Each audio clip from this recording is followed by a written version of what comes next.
June 16th of last year at 9:30 p.m. and 27 seconds, you texted Stefan this: "Maddie's no longer sleeping with me. I can't risk it." What does that mean?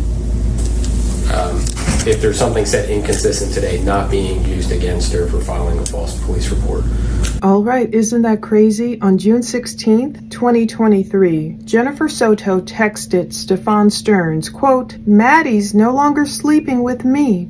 I can't risk it." What the heck did she mean by that? We're going to talk about all of that. All of these secrets that this new interview reveals. This we're about to listen to is Jennifer Soto's audio interview from April 18th, 2024, and you'll see new photos I'll probably fade in and out on the screen from their New York trip and others.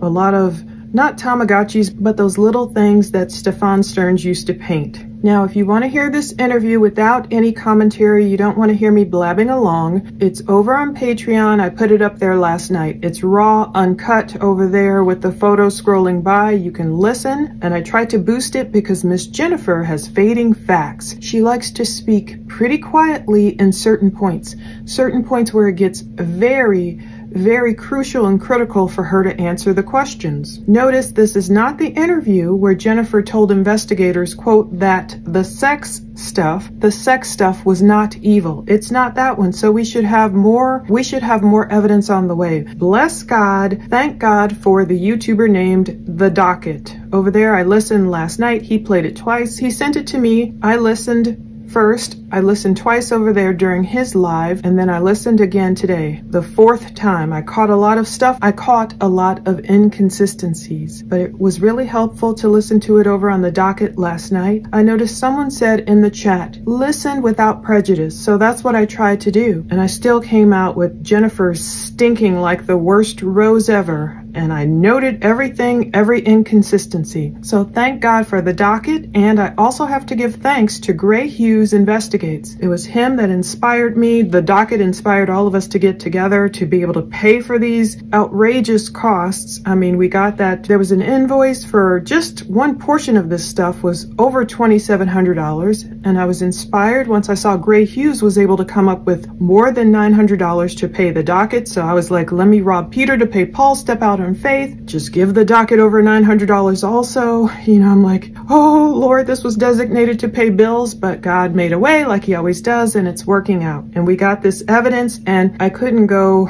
make a video last night. I would have been a blubbering mess. This interview sounds like a knife in the gut, I swear. Just wait till you see everything we talk about here. With Jennifer talking about the night she sent Maddie off to go sleep with Stearns in bedroom number 4, the last night it appears of Maddie's life, February 25th, 2024. These investigators are even going to press Jennifer about Maddie's missed period in February. They're going to talk about these strange text messages, a lot of stuff. I caught a lot of inconsistencies. Notice you will hear small silent portions where it's been redacted. There's so much we have to talk about, but if you don't want to hear me talking or you want to hear both, whatever, go listen over on Patreon. Oh, I also plan to upload, there's something like 396 photos we got in this dump. I plan to upload those on Patreon. Hopefully by the time you're watching this, check the link below because some people like to scroll through them over there or download them over there for their own videos. But we're going to hear these rapid fire questions lobbed at Jennifer, you know, about weird text messages Jennifer sent Maddie's bio father before she went to visit him, Tyler Wallace, in Texas, about not letting poor Maddie do any sleepovers, her medications, so on and so forth. So the interview began April 18th, 2024 at 8:57 a.m. in the state's attorney's office down there in Florida. So it's early. Keep in mind, okay, this is only 49 days after Maddie's body has been found. Good morning. We are at the State Attorney's Office in Kissimmee. It's 8:57 a.m. It is April 18th, 2024. I am William J. I am the Division Chief for the Homicide Unit. With me is Danielle Pinnell, also from the Homicide Unit in Kissimmee. Can the detectives identify themselves? Detective Mark Morris. Detective Kyle Smallwood. And with us is Jennifer Soto. with your attorney, Matthews Bark. So we have William J. He's the Division Chief Homicide Unit at the State's Attorney's Office, the 9th Judicial District. William J., we hear from him the most. I like the way he tries to keep Jennifer on track. We have Assistant State Attorney Danielle Pinnell. She is also from the Homicide Unit, but I don't think she speaks at all. We have Detective Mark Morris. We have Detective Kyle Smaller, I think he said his name was. I couldn't find it. And we have Jennifer Soto with her attorney. He's from the law offices of Matthews R. Bark. He's a criminal justice attorney out of Altamonte Springs, Florida. So, whoa, Jennifer, she came lawyered up, and of course there's nothing wrong with that. But I don't like the way, of course, he cuts the interview short. We only get a little more than an hour. This raw interview lasts about 1 hour and 9 minutes. Jennifer is under an investigative subpoena, so she was compelled to be there. All right, we went over some things before we went on the record and told you the opportunity to ask any questions that you needed to ask. If you need a break to consult with your attorney, that is absolutely fine. We'll all step out of the room, turn off our recorders, and let you exercise your constitutional right to have counsel. There's no problem with that. There's water fountains here, there's restrooms. I don't know if you're a smoker or not, but like if you get desperate, we can make an outside break time, but we are kind of under time constraints. With that all said, would you raise your right hand, please? Do you swear or affirm to tell the truth, the whole truth, and nothing but the truth? Yes. Okay, thank you. All right, this is an investigative subpoena, so you've been compelled to be here. And in our country, under the 5th Amendment and the 14th Amendment as applied to you under the Florida Constitution as well, you cannot be forced to incriminate yourself. So anything you say today can't and won't be used against you unless you just don't tell us the truth. And I've already explained to your attorney, Mr. Bark, whether or not you've made any inconsistent statements in the past, that is dirt under the bridge, and either a misdemeanor was committed or it wasn't, but we're not going to be using that as a basis of some sort of perjury by false statements, because those other charges wouldn't be perjury anyways. So Will is explaining to her that anything Jennifer has said prior to this interview, he doesn't call it water under the bridge, he calls it dirt under the bridge. They're not going to be using any false statements to create misdemeanor charges. He's mentioning a false police report. So the most important thing today is to tell the truth. I also explained derivative use immunity, which means if you said that there was a gun, and obviously there's no gun in this case, buried in your attorney's yard, we couldn't go dig up that gun if you told us that, oh yeah, there was the gun that was used is right there. We wouldn't be able to do that. We would have to show that we learned all those things independently from this interview. Okay? Do you have any questions? All right, so let's get started. Before you start, let me just make sure we're clear on the record. Off the record, we had discussed our position on the concerns we have. Ms. Soto was interrogated by law enforcement previously. She was under a tremendous amount of duress and stress, being that her child was missing and then she was informed was found deceased. There's been media hysteria about this. There's been people asking for her to be prosecuted, tarred, feathered, executed. And so with that said, we have the concern that you brought up about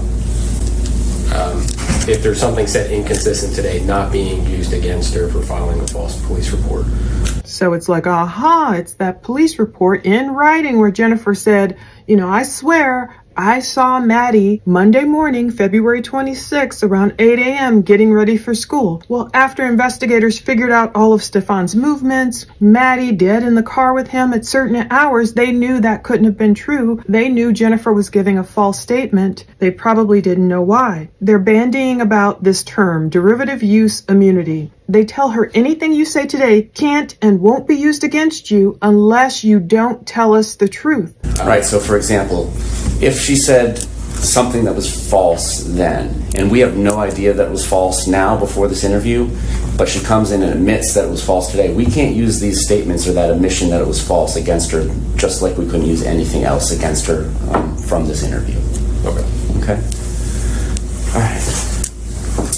I know it's going around, okay, does she have complete immunity? Can she never be charged? Technically, the way I'm understanding it, and I am no lawyer, I'm trying to figure out what Will is saying. It sounds like he's saying, look, anything you tell us today, we can't use it against you unless, you're lying to us. And anything revealed during this interview, they would have to go out and find independent evidence of that fact. They can't use what she tells them in the interview to arrest her or anything unless she lies in this interview. And I think I've caught quite a few inconsistencies, I will call it. So Will goes on to make up some scenario about, okay, imagine if we found a gun being buried in the yard or whatever. But notably, he says, obviously, there is no gun in this case. So he's hinting to the fact already Maddie's cause of death did not involve a gun. We know it involves strangulation. So that's where Jennifer's lawyers chimed in. He's, doing what he's been paid to do. I guess Jennifer has some money. Somebody's putting up some money for this private attorney to save her butt from going to jail. Jennifer knows this is a critical interview. I don't know what she's blabbed about in these other interviews that probably did not make her look too good, and I can't wait to see the rest of those. And I'm hoping this one was videotaped because I want to see her. She speaks so quietly. I was like,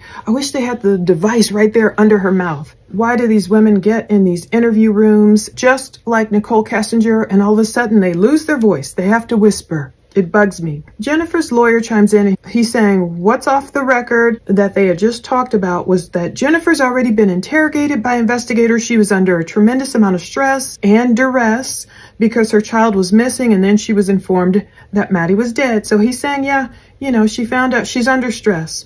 So derivative use immunity is a type of immunity that prevents the government from using evidence or info derived from a witness's testimony against the witness in criminal prosecution. So perhaps that's why we've heard, oh, there's no plans to, arrest or charge Jen with anything. It's like a contract between the government and a witness where the government promises not to prosecute the witness in exchange for their testimony and information. Yeah, so I see why Strategic Eyes called it a proffer. Just like Letitia Stout daughter got a proffer. People were wondering, why wasn't she arrested? Doesn't she know more? It's kind of like Jennifer Soto is skirting that line. Some people involved in these crime cases like Nicole Kessinger, like Letitia Stout's daughter, now maybe like Jennifer Soto, they're skirting that line between what did they know, what didn't they know? Whereas some person is more easily prosecuted. Chris Watts, all that forensic evidence, his confession. Letitia Stout, all that evidence against her. Stefan Stearns, all the evidence, forensic evidence tying him to the crime. Yeah, those are easier to prosecute, but then you might have a person in there where the general public is thinking, were they involved? Did they know more than they're saying they know? And that's maybe where Jennifer's falling in line and maybe will never be prosecuted.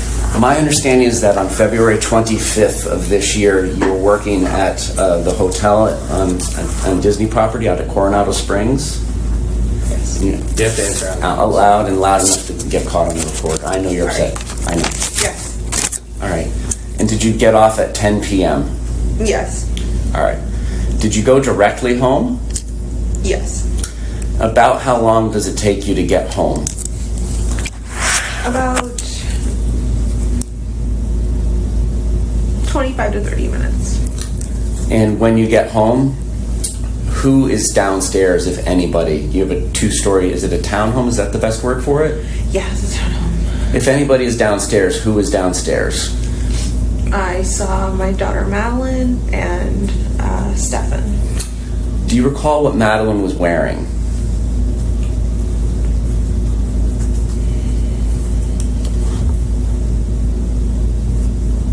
No. And do you recall what Stefan was wearing?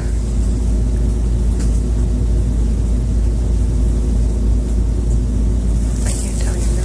Okay. So anyway, it starts off, any questions? No. Jennifer's like a church mouse, so freaking quiet. Her attorney's talking about the media hysteria, people asking for her to be prosecuted, tarred, feathered, and executed, he says. I was like, whoa, that's going pretty far. I want to sit here today with you, pretend we are on the jury, we are examining evidence. I'm trying not to do this emotionally. If I would have done this video last night, I would have been a blubbering mess. It was just so sad. This interview made me feel so weird and so sad for Maddie. So Jennifer's attorney, Beck, is really concerned about Jennifer not getting in trouble for filing that false police report. I'm like, why did she say that to begin with? Was Stefan pressuring her to say that? Was he saying, Jennifer, you better tell him you saw Maddie Monday morning or else I'll kill you. Or was Jennifer the mastermind? That's what I'm trying to figure out. Why is she saying a lot of these things she's about to say? Will explains, of course, they can't use anything against her. We know all that. So then he digs into Sunday night. Sunday, February 25th, 2024 of this year, Jen was working at a hotel on the Disney property out at Coronado Springs. Jennifer speaking really lowly. I mean, how far away is she sitting from the phone, microphone, whatever's recording this audio? Yes, and they tell her, speak up. I know you're upset, Jay tells her. He's trying to, come at her as a grieving mom. But at the same token, they're kind of like, look, let's get these questions answered. Did you get off at 10 p.m. and go directly home? Yes. Jen says it takes about 25 to 30 minutes for her to get home. It's a townhome, yes. She exhales, and for the first time, she's using Madeline's name. Who's downstairs when you get home? Jen says, I saw my daughter Madeline and Stefan. Do you recall what Madeline was wearing? Here we start with these long pauses. I see why she's doing it. She's trying to maybe seem like really affected, but I know her attorney has warned her probably don't speak a lot, don't add information, just try and do yes and no if you can. And he had her out of there in little more than an hour. I hate that. So long pause. No, she doesn't recall what Maddie was wearing, and maybe that's true. Do you recall what Stefan was wearing? Another long pause. I can't tell you. No. When you get home from work, do you need to kind of eat a late dinner before you get settled in for bed? Yes. And do you eat there at your home? Yes. What do you eat? I think I had a pub sub waiting for me in the house. A sandwich. Okay. Did anybody join you in sitting down and eating? No, I ate in my bedroom. Okay. Did it look like anybody else had recently cooked food or eaten any food there that night?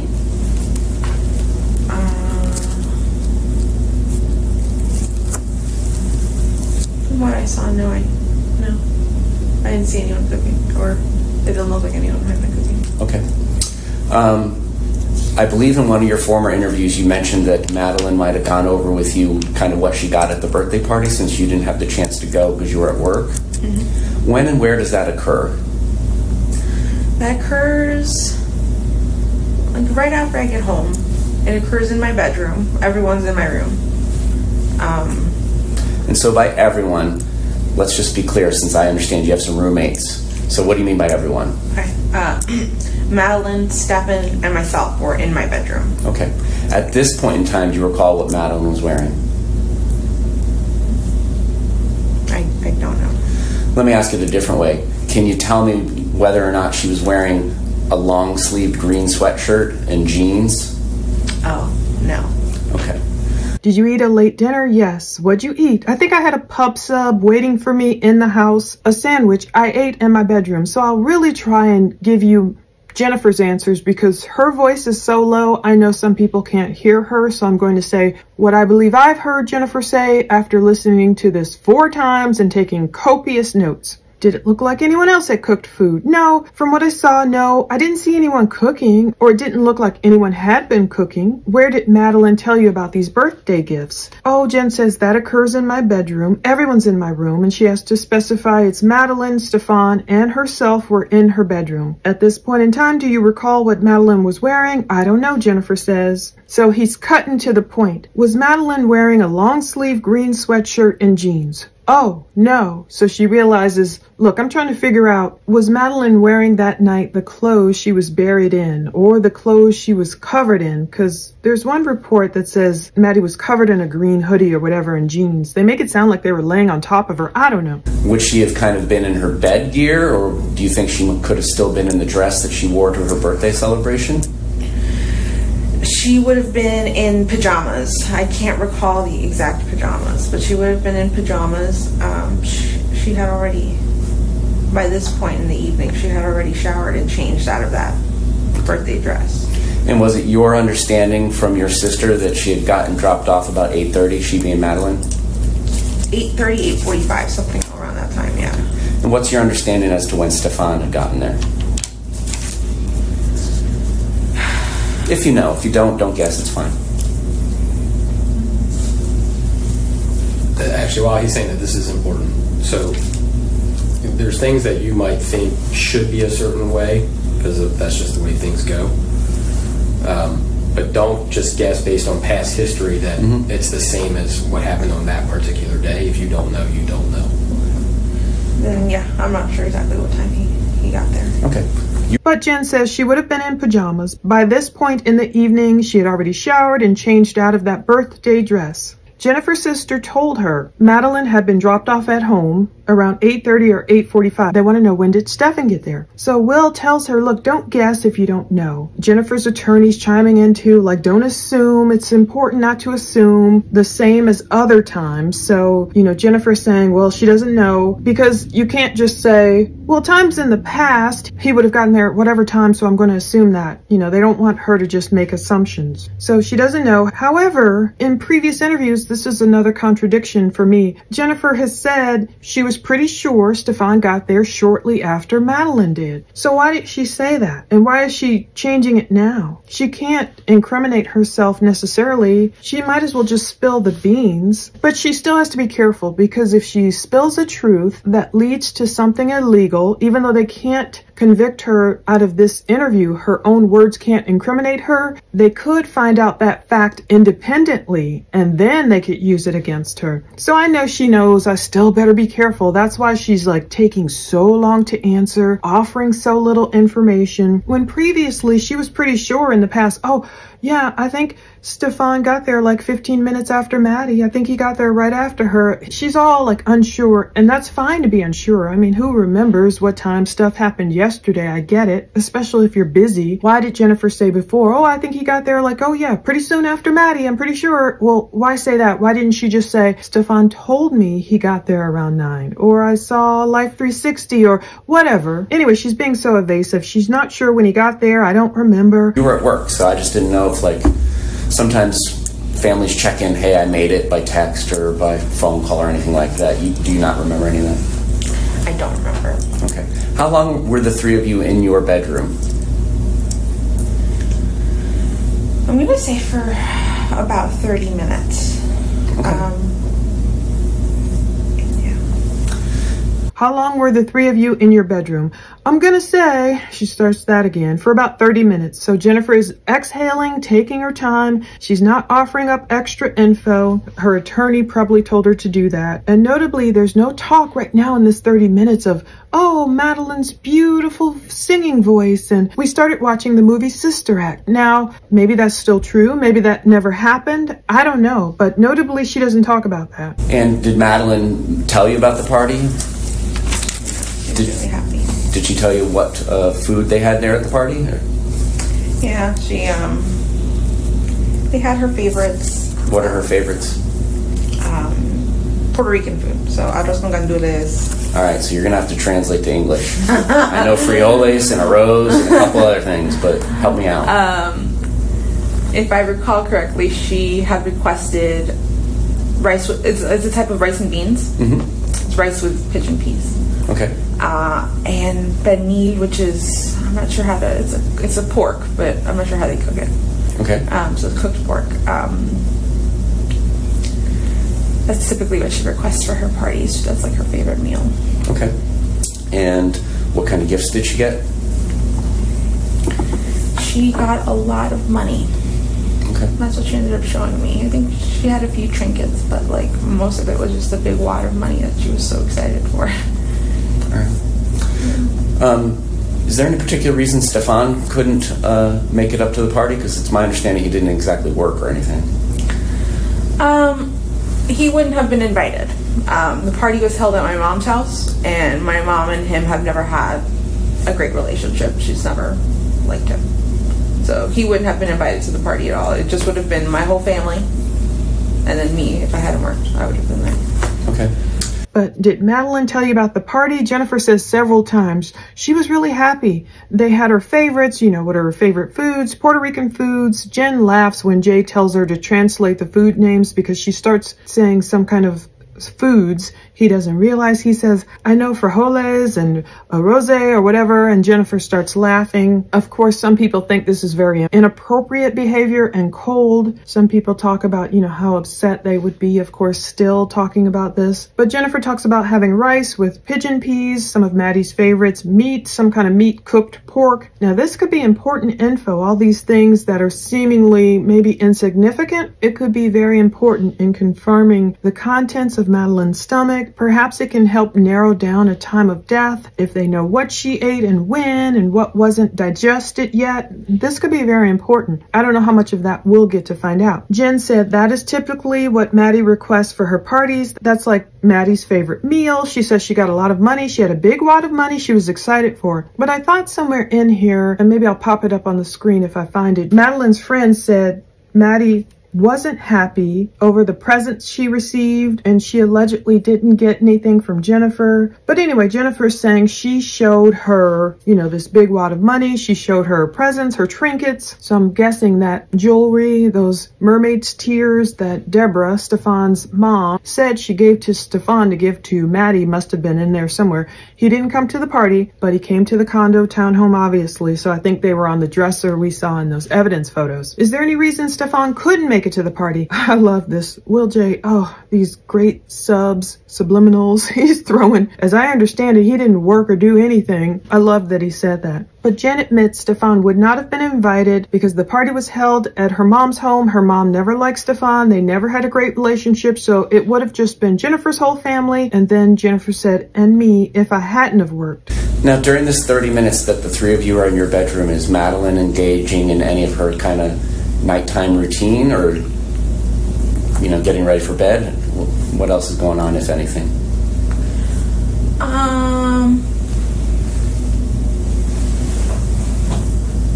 We spent a long time talking about gifts and having her show me, and then we counted out her own money.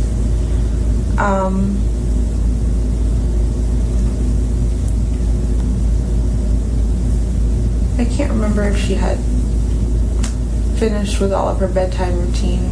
Okay. Does she brush her teeth at night? In the shower. In the shower? Okay. And that occurred before you got home? Yeah. And my understanding with her nighttime medication is that's something that you would like to make sure she had bedtime or so? Something like that, yeah. So were you present for that occurring, or did that occur after you got home? That did not occur on my call. I believe I had instructed Maddie when she got home to go ahead and take them herself. Okay. And is that something that she's allowed to do? From time to time, yeah. When you say they, is there, what my understanding was there was some hydroxyzine. Is there anything else she takes at night? Just hydroxyzine. All right. And the Miralax is when? Miralax is... So that would have been earlier while you were at work too if she took it? Yeah. May not have because she was at the party? Yeah, because I had been training at work that week and we had been going back and forth with my mom's a lot. The Miralax wasn't consistent. Okay. So Will is asking again what happened during that 30-minute interval that Stefan and Maddie were in Jennifer's room. Jennifer takes a long pause again and says, we spent a lot of time talking about gifts. It reminds me so much of Nicole Kessinger's interview where she's trying to fill in the gaps. Like maybe she is trying to remember. Like if you asked me what I did at noon yesterday, maybe I would say, I'm not sure, I have to look back. But perhaps she's trying to create some fictional scene to cover up what really happened. Pull the wool over the cop's eyes, maybe create some type of subterfuge. I don't know, so they won't see what actually happened. But by now, 49 days after her daughter's death, wouldn't she have played over that night again and again in her head to try and say, okay, what am I forgetting? What did we do then? Especially since she's been asked about it so much. Anyway, she said, we spent a long time talking about gifts, having her show me. We counted out her money. I can't remember if she finished with all her bedtime routines. She brushes her teeth at night. Yes, she brushes her teeth in the shower. I've heard of people that do that. And that occurred all before Jen got home. Now, the nighttime medications, oh boy, we're getting into it now, did not occur on my call. So that's an interesting turn of phrase. You know, I thought, was Jennifer, did she used to be a nurse? You know, I don't know, memory serves. I don't know if memory serves or if I'm mixing it up with another crime case. It's an interesting turn of phrase, as if Jennifer was a doctor or a nurse or a shift nurse or something. This is the point where we start hearing these slight redactions, so we'll have to fill in the gaps with like contextual clues. But Jennifer said, I believe I had instructed Maddie that when she got home to go ahead and take them herself. Okay, that's the first time that Jennifer uses Madeline's nickname, but they're like, wait, you know, do you let her administer her own medicine before? I guess Jennifer says yes, just the hydroxyzine. Miralax is when, and this is when it's redacted. But obviously it would have been early in the day. We don't get to hear how often Maddie took the Miralax, and I don't know if Jennifer said, oh, just when she's constipated or whatever. But Jennifer did say she's been training at work that week. She'd been going back and forth, her and Maddie, to Jennifer's mom's house a lot, so the Miralax wasn't consistent. So Jennifer gives kind of a little awkward laugh there. All right, now, Madeline, does she lay out her clothes for school the next day, or is that something she gets in the morning, makes a game time decision like my kid? Typically, it is a game time decision morning of. Okay. What about this specific evening? Do you remember anything about it? Yes. This evening, we had... I had already discussed prior to Stefan coming to visit that he was going to help me take Maddie to school that day. So because I knew that that was what was going to happen that night, I had asked Maddie, pick out your clothes, have everything ready, have your backpack ready, your water bottle, everything you need ready, so that way you could just grab your stuff and head out. It won't be too much of a hassle in the morning. And so she did. She picked out her clothing. I asked her what she was wearing, and she told me what she had picked out. I said, okay, fine. All right, so she picks it out, but does she physically take it out of somewhere, wherever she stores her clothes, and put it somewhere? I'm not sure. Okay. I'm not sure if she took that clothes upstairs with her or anything like that. All right.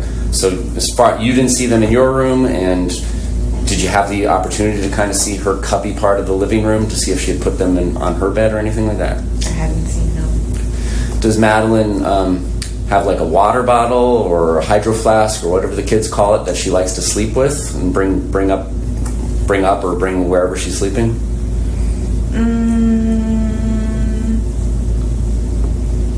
Typically not. That stays downstairs in her backpack, and then she'll clean it in the morning and then fill it back up and leave it in her backpack. That typically stays in the backpack. Okay.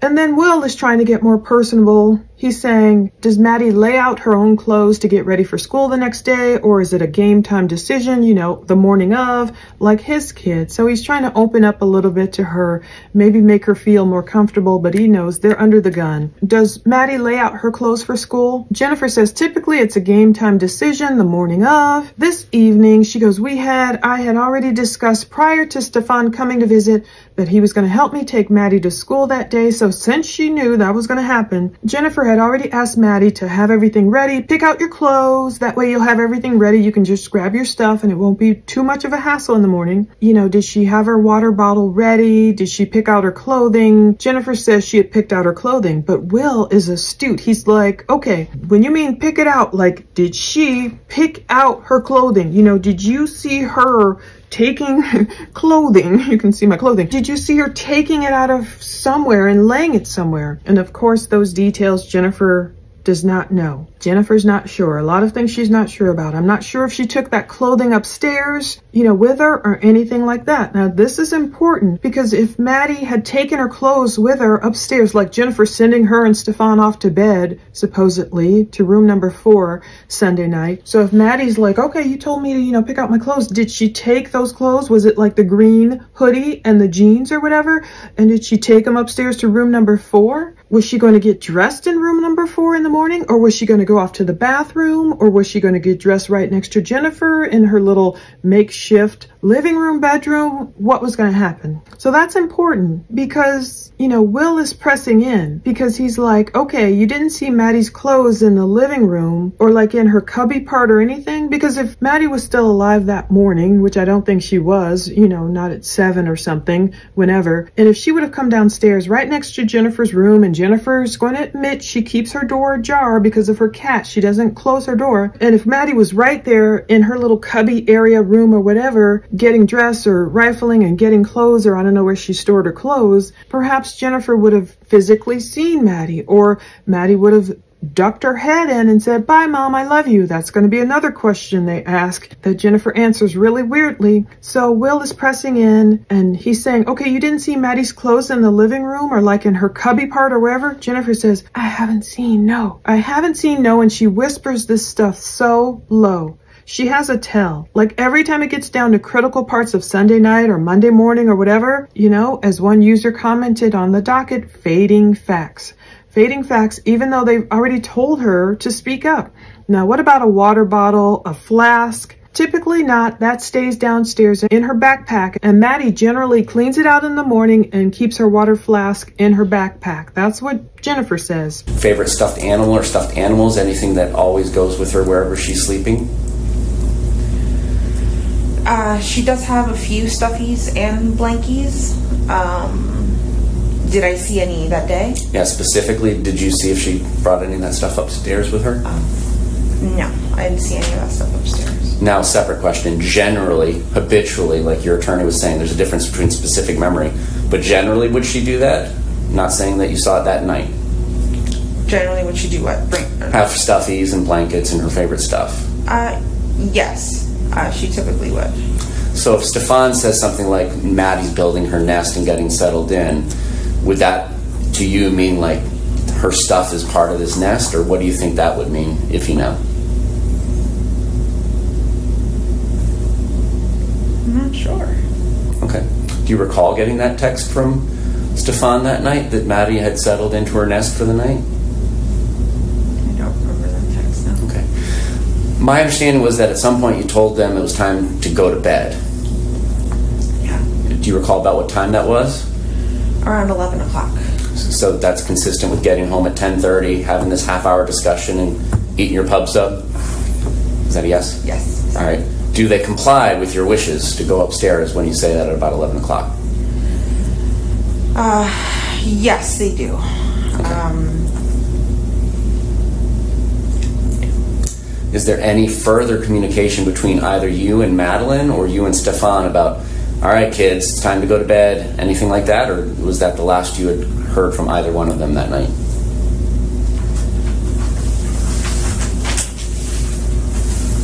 I think at some point Stefan comes downstairs to use the restroom and then goes back upstairs, but after that I don't recall interacting or saying anything, so. Okay. And my understanding is that you had some sort of parental controls over Maddie's phone. Is that accurate? I'm not sure by parental controls exactly. I didn't have any limits or anything on the phone set up. Well, like, for instance, if she wanted to install Game Pigeon, does that have to go through you? Yeah. So any permissions for any apps she would have to ask me for. All right, and does that ring a bell as to occurring that Sunday? Game Pigeon? I don't remember. Okay.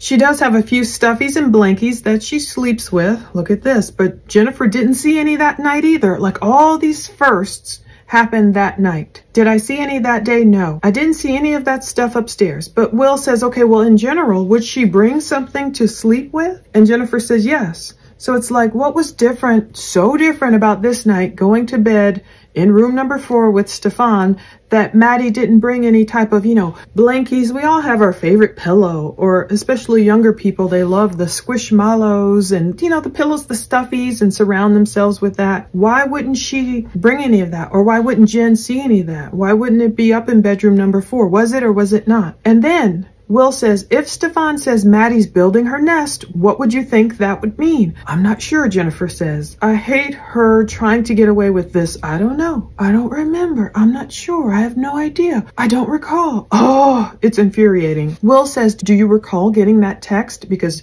That's what Stefan texted her that night. Okay, sweetie, you know, and Jennifer's like, make sure Maddie goes to bed. Like it's like 11:30 or whatever. And he's like, she's building her nest and she's all snuggled in. Jennifer, I don't remember that text. No. Jen says, BS. Okay, she might not have remembered receiving it that night. I get it. But now this has become the critical, crucial last night she ever saw her daughter alive. Don't you think Jennifer has gone back through like this evidence or watched these videos we're making, looked at the PDF where it lists their text messages? I'm sure Jennifer has seen this stuff. I'm sure that would have pricked her memory.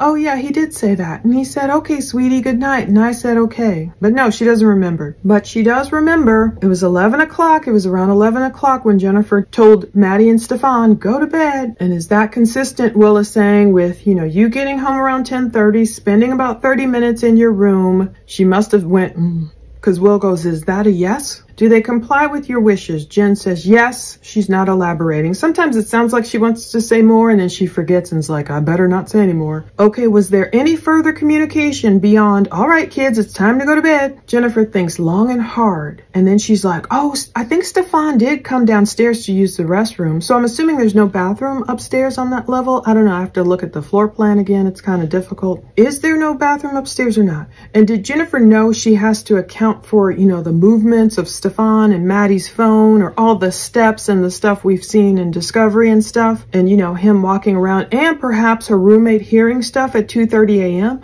So does Jennifer know, oh, I better say something to account for that? So I better say that Stefan, I think I heard him go downstairs to the bathroom and then he went back upstairs. That's what she says. She thinks she hears that. You know, she hears him coming downstairs. She knows it's him for some reason, and then he goes back up. But I don't recall any interactions after that point. She uses that word again too, interactions. On that transport interview video, I'll link to it below. She says initially when she was so hypervigilant when she first met Stefan, but then she saw the interactions between him and Maddie, and she started to trust him. Anyway, Will is asking about parental controls over Maddie's phone. Jen doesn't know, of course, what he's talking about. Will is like, if she wanted to install any apps, she would have to go through Jennifer, right? And then like Game Pigeon that Sunday? Oh, I don't remember. Like Jennifer knows, oh yeah, she has to go through me and get my approval to install Game Pigeon. But so was someone trying to install a Game Pigeon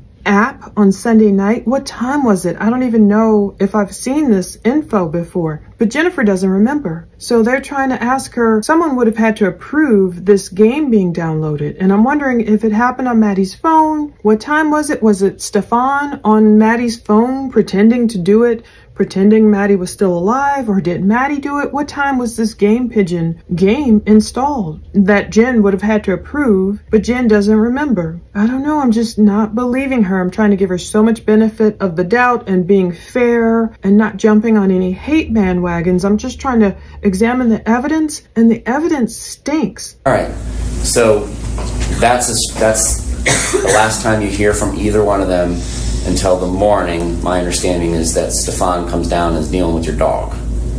Is there any communication other than perhaps Stefan coming down to use the restroom? Is there any other communication that you have between Stefan and Maddie? Do you see them? Now I've said communicate. Do you see them? Do you go up and check on them? Do you see Madeline or Stefan from the point you kick them out at 11 p.m. until you see Stefan at 8 in the morning-ish, is what you guess, for the dog? Yeah. No, I didn't. I didn't see them. Okay.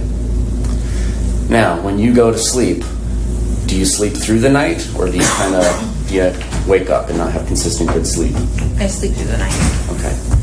So there wouldn't be any points in time where you get up and you're taking steps or just checking on your phone because you can't go back to sleep? As far as you remember, when you go to sleep, you're out until the dog thing in the morning. Yeah, exactly. Did you hear or see anything during those hours involving Stefan or Madeline? I didn't hear or see anything that night. All right. What's the first thing you remember when you wake up after having gone to sleep? I wake up to Stefan trying to put the leash on the dog. Okay. Now, is this the first time that you've ever woken up to Stefan trying to put a leash on your dog, or is that something that has occurred before in the past? I'm going to say this is the first time. It's not normal for any of us to put the leash on the dog on the bed, because if he's on top of any, like, bed, couch, anything, he'll pee. He gets really nervous. You have to do it on the floor. So I found it really weird that he did that, but... All right, so let me ask it a little more broadly. Is this the first time Stefan's ever come into your room while you're sleeping to take the dog out for you in the morning? I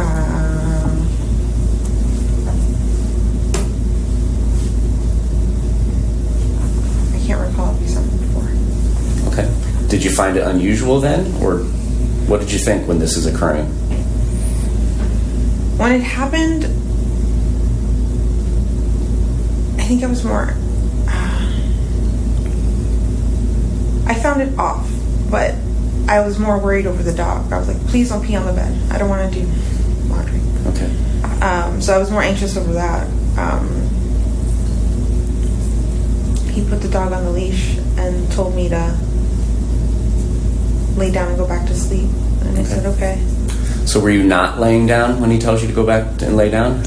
No, when he put the leash on the dog, I shot off the bed because I was going to help him. I was like, no, let me do it.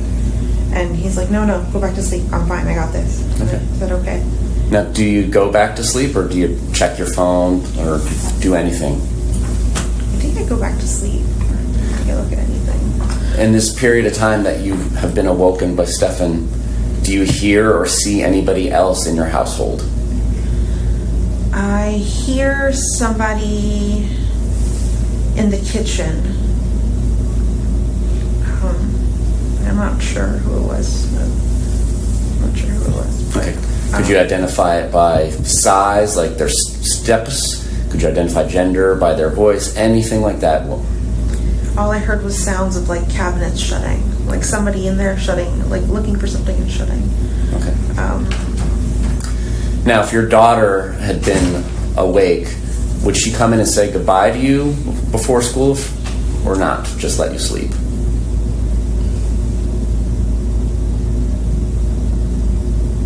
I would have hoped she would have come by and say goodbye to me. I can't remember if this is one of the first times that Stefan actually took her to school, so I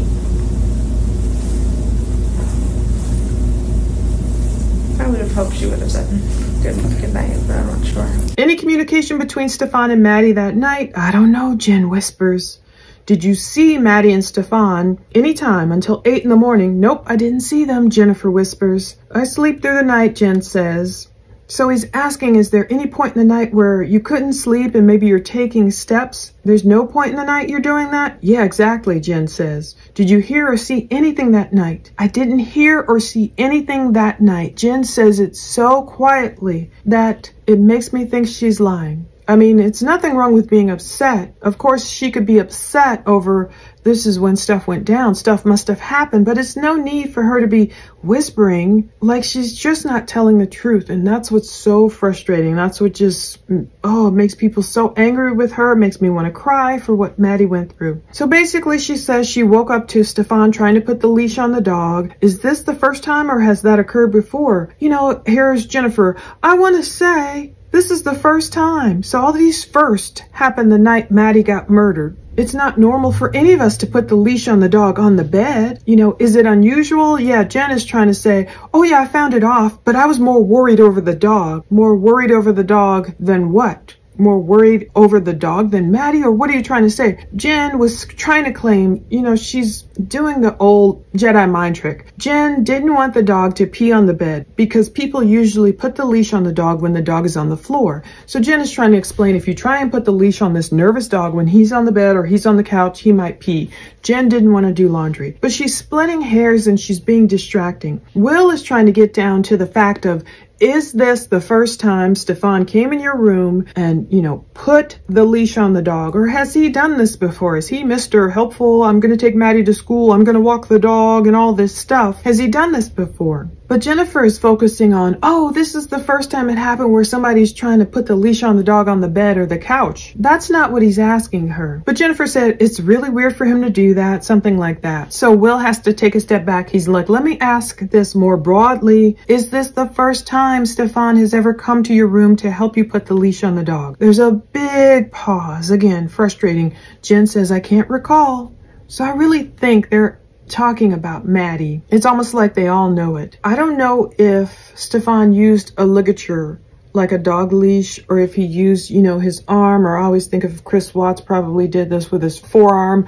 That's why the right side of the hyoid, like in Maddie's case, is disturbed. I think it was similarly in Shanann's case, where one side is more disturbed than the other, because I think that's how these monsters ended lives. But anyway, Jennifer is saying, when it happened, I found it off, but I was more worried about the dog. Like, please don't pee on the bed. I didn't want to do laundry, she says more quietly. I was more anxious over that. So is she talking about any of Madeline's body fluids getting on the bed, and did she have to do laundry? It's almost like she knows what's happening here. They're not talking about just some frickin' dog. They want to know, and I love dogs, forgive me. It's just so frustrating. They're trying to get down to, is this the first time Stefan ever did this or that? And why necessarily didn't you pick up on the oddness, or did you know it and did something much different happen and you're just straight up lying to us? Anyway, she says, he put the dog on the leash. He told me to lay down and go back to sleep. So Will's like, so you weren't laying down? Jennifer says, I shot up and I was like, let me help. And Stefan, Mr. Helpful, is like, no. I got this. All right, so do you fall back asleep? I do. And when do you wake up, and how do you wake up? I wake up at like 9 o'clock in the morning to my alarm.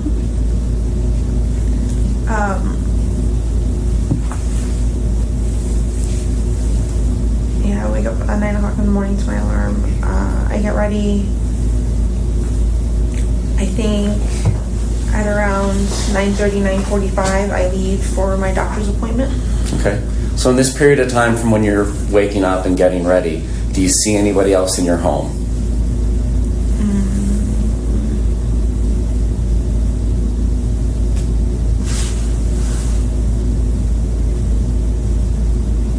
At this point, I'm not too sure. I know throughout the day I've seen my roommate in the kitchen cooking and doing her thing, but I don't recall if it was at this time.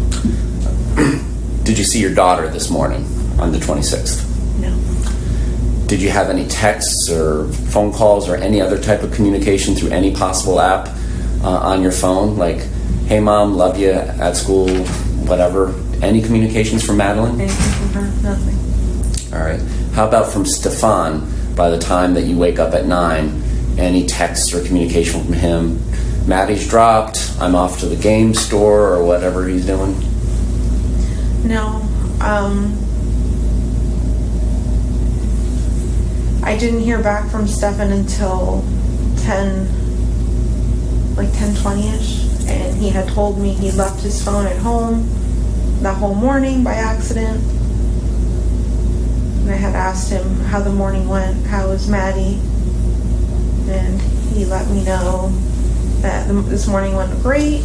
We made great time. She got busy super quick. He was going to take her to McDonald's for breakfast, but she changed her mind. All she wanted to do was sleep in the car, so he let her sleep. He took her to school and dropped her off where he said he dropped her off, and that was it. So Jen helped Stefan and she went back to bed. Now, Jennifer says, I heard somebody in the kitchen, but I'm not sure who it was. Will is like, can you identify, who it was by the steps or gender or by the voice? She said, all I heard was the sounds of cabinets shutting. That's what she heard that Monday morning. Now, isn't it so weird? She could say, oh yeah, I'm pretty sure I heard Stefan coming down, in the middle of the night to use the bathroom. That was no problem. She could identify for some reason, maybe by the size of his footfalls, the heaviness, whatever. She knew that was Stefan coming down to use the bathroom. She didn't see him. She only heard him. But in the morning, all of a sudden, she just hears cabinets shutting, but she can't tell who it is. This is the part where they're like, would Maddie have come in and said goodbye to you if she had been awake, or would she just let you sleep? I would have hoped she would have said goodbye to me, Jen laughs. Ugh, infuriating. I can't remember if this was one of those first times Stefan took her to school, so I would have hoped she would have said goodbye, but I'm not sure. Again, blaming Maddie, blaming the victim. Jennifer is full of it. Okay, if I'm asleep or if I'm awake, every morning my son has to go to work. He'll knock on the door, pop in, say goodbye. We say, love you, and I'm like, be safe, drive safe.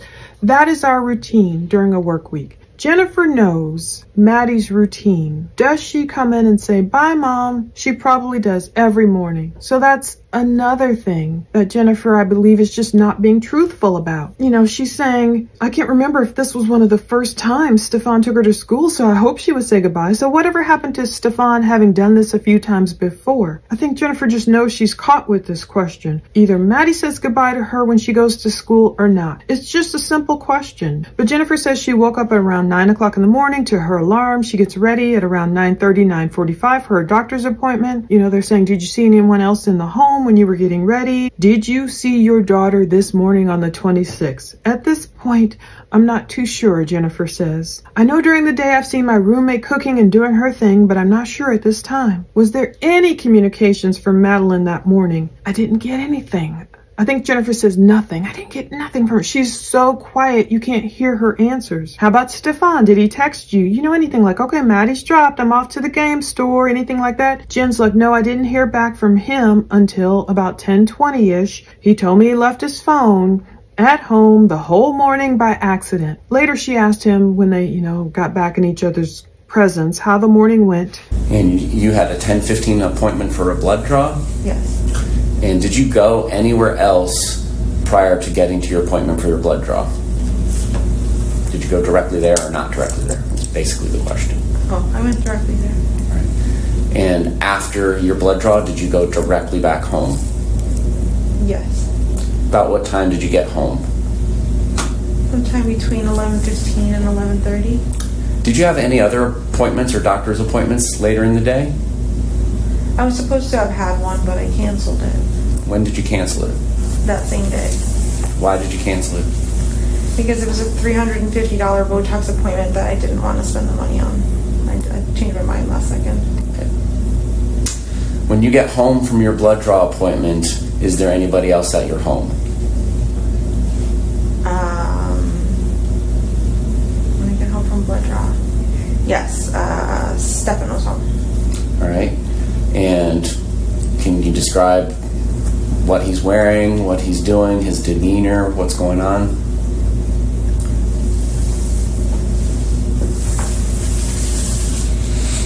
I can't recall what he's wearing. It might be a red shirt with a graphic on it. Okay. He's sitting in my bedroom on my desk. Prior to you getting there, he's in your room? Or is that where you guys go to talk? That he was hanging out there in my room. Okay. My room is kind of like the general hangout spot. Okay. I walk into my room. He's sitting there on the computer chair. He's talking, acting normal, asking about the morning and how everything went, and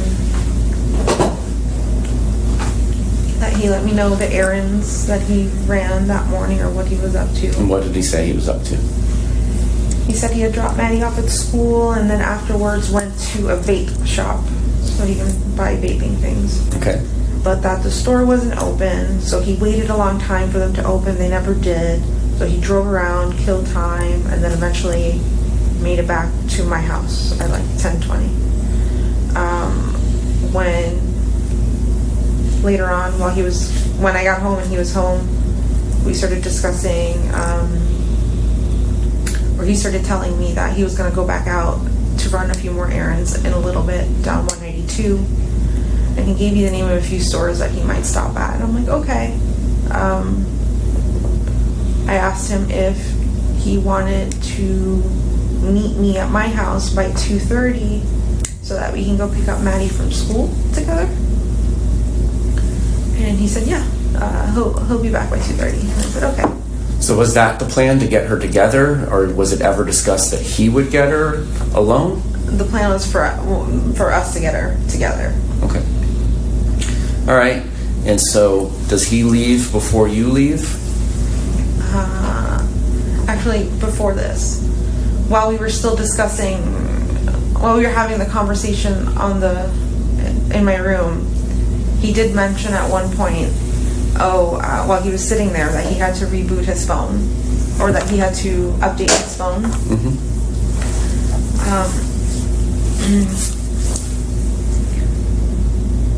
And what was it? He had to update his phone, so I told him, stop avoiding it, do it. Like, updates take a while, like, do it. And while he was updating his phone, he said, I don't know what I did, but I just factory reset my phone. Mm-hmm. And I said, that's weird, I didn't know that you could do that. He said, yeah, a button popped up and I pressed it and it just reset my entire phone. And I'm like, oh, that sucks. He let me know the morning went great. They made great time. That same old rehearsed and regurgitated line we've heard before. You know, Stefan said Maddie got busy super quick. All she wanted to do was sleep in the car. He let her sleep in the car. He was going to take her from McDonald's for breakfast, but she changed her mind. He took her to school where he said he dropped her off, and that was it. Now you can hear this stuff loud and clear, the rehearsed lines. So there was a 10:15 appointment for Jennifer's blood draw. Did you go directly there and directly home? Jen says yes, directly there, home. She got home around 11:15 or 11:30. She was supposed to have another appointment, but she canceled it. A $350 Botox appointment that she didn't want to spend the money on. She changed her mind the last second. So I don't know, was it for wrinkles? You know, I've gotten Botox like once before. I don't like it. If you get someone who doesn't know what they're doing, you'll get the Spock, brows Spock. You'll look like Dr. Spock, and I don't like that. But the Botox could have been for migraines, sweating, other issues. I don't know why. And I don't know when she canceled it. I don't know why. She doesn't elaborate. But Stefan was home when she got home from her blood draw. Can you describe what he was wearing and his demeanor? I can't recall what he was wearing. It might have been a red shirt with a graphic on it. He was sitting in her bedroom at her computer desk. Her room is kind of like the general hangout spot. He's sitting, talking, acting normal. He let Jennifer know all the errands. You know, he ran that morning. He said he dropped Maddie off at school and went to a vape shop. She can say that vape shop as clear as day. Very clear. Speaking loudly. You know, he waited a long time. Oh, is 10 minutes really a long time he waited? He drove around, killed time, made it back to my house like 10:20. So he started telling me he was going to go back out and run errands down 192. He gave her the name of a few stores he might go to, and I'm like, okay, she says. I asked him if he wanted to meet me at my house by 2:30 so we could pick up Maddie together. Now, of course, she didn't need him to do that. Yeah, that might have been true. You know, people like to pick up their kids together. Nothing unusual about that. But Stefan told her, yeah, I'll be back by 2:30. So my question is here, why didn't Jennifer wait a little longer before she left home at 2:30, since Stefan wasn't back yet, so he could make it home and they could still go ahead and pick up Maddie together? Or was this all part of the ruse? Did she say, I'm leaving at 2:30 no matter what, you come home 10 minutes later so it'll just be me running around like looking for Maddie? But no, you know, she was an hour early. She could have waited for Stefan to get home, even if she didn't know when he was going to make it home. Okay, she said the plan was for us to go get her together while we were having the conversation. He did mention that he had to reboot or update his phone, and I told him, stop avoiding it, do it. Updates take a while. So he said, I don't know what I did, but I just factory reset my phone. So it's odd that Jennifer has all this clarity on Stefan sitting at her computer desk, accidentally factory resetting his phone. She has no clarity on her daughter that morning. You know, I would have hoped she would have come and said goodbye to me. She doesn't have this level of detail about the previous night. And keep in mind, this is about 6 weeks after her daughter has been found murdered, and Jennifer is still trying to alibi Stearns. That's what gets me. Many of us know this is BS. Even if you're not a computer expert, really, even if you don't know a lot about phones, you know you can't just factory reset your phone by pushing some push notification twice. He's going to forget his phone twice that day. He's going to attempt to factory reset his phone twice. That stuff doesn't happen. This is BS. And maybe Jennifer didn't know it then, but she surely would know it by April 18th. And she's still regurgitating the lie that has been told to her, or the lie they came up with together. My question is, why is she still trying to alibi him while he's sitting in jail for the murder of her daughter? Now, she may have been a fool before. Let's say if she knew. She is still telling the story as if it's true. Oops, he sat there and said, oops, you know, I accidentally factory reset my phone. She's not saying, oh, I know that's BS now. He must have lied to me. You know, she's not being disparaging towards him. His parents were more disparaging toward him than Jen is. And I'm like, why is she still covering for him? Is it because he has something on her, or she's just, what is happening here? If she truly was totally unaware, maybe she was unaware of the murder would happen, but she wasn't unaware of the abuse, and she's trying to cover for that. She's trying to cover for something. Anyway, about this factory reset, Jennifer says, I said, that's weird. I didn't know they could do that. Oh, that sucks. So does he leave before you do to go do these errands he was telling you about? Yes, he does leave. Do you stay at home until it's time to go get Madeline? Yes. Do you hear anything from Stefan while he's out doing these errands? No. So 2:30 rolls around. Is Stefan back home yet? No. At this point, I leave. Do you try and call him or text him or communicate with him? Yeah, I had been calling him, like, maybe starting 15 minutes before I was supposed to leave, just to see where he was. Did he answer? No. I leave at 2:30. Around 10 minutes later, I get a phone call from him, and he said, I'm so sorry, I left my phone at home again on accident. I was driving down 192 and my tire exploded or shredded, and I had to pull over into one of the plazas and change my tire. He said he hurt his thumb doing that. Okay. And that, he was late and didn't make it back on time for that reason. All right. When you leave to go pick Madeline up at 2:30, do you take her phone with you? I do. And how is it that you come to get her phone to go with you? At some point in the morning, I was organizing and putting things away, and I walked into her bedroom and I saw her phone on her dresser. And I just assumed, oh, she must have left it here while getting dressed and forgot it. Okay. Was it on? Yes. And sometimes when you bump or move phones, the notification screen comes up. Mm-hmm. Did you happen to do that, and did you see if there was any incoming notifications that she had missed? I hadn't seen any, no. Okay. All right. So you go to school, and due to time constraints, like an NFL football game, we're going to kind of jump ahead a little bit. My understanding is that you want to be first in line, mm-hmm. and you have to get there early to do that, and I understand that. Yeah. She doesn't come out. She doesn't know. Did you call her phone? I did. Why did you do that? Because I forgot I had it with me. I was like, where is she? Why isn't she out yet? So I start calling her phone, and then I start realizing I'm hearing vibrating, and then I look down, and I see her phone's with me. I'm like, oh.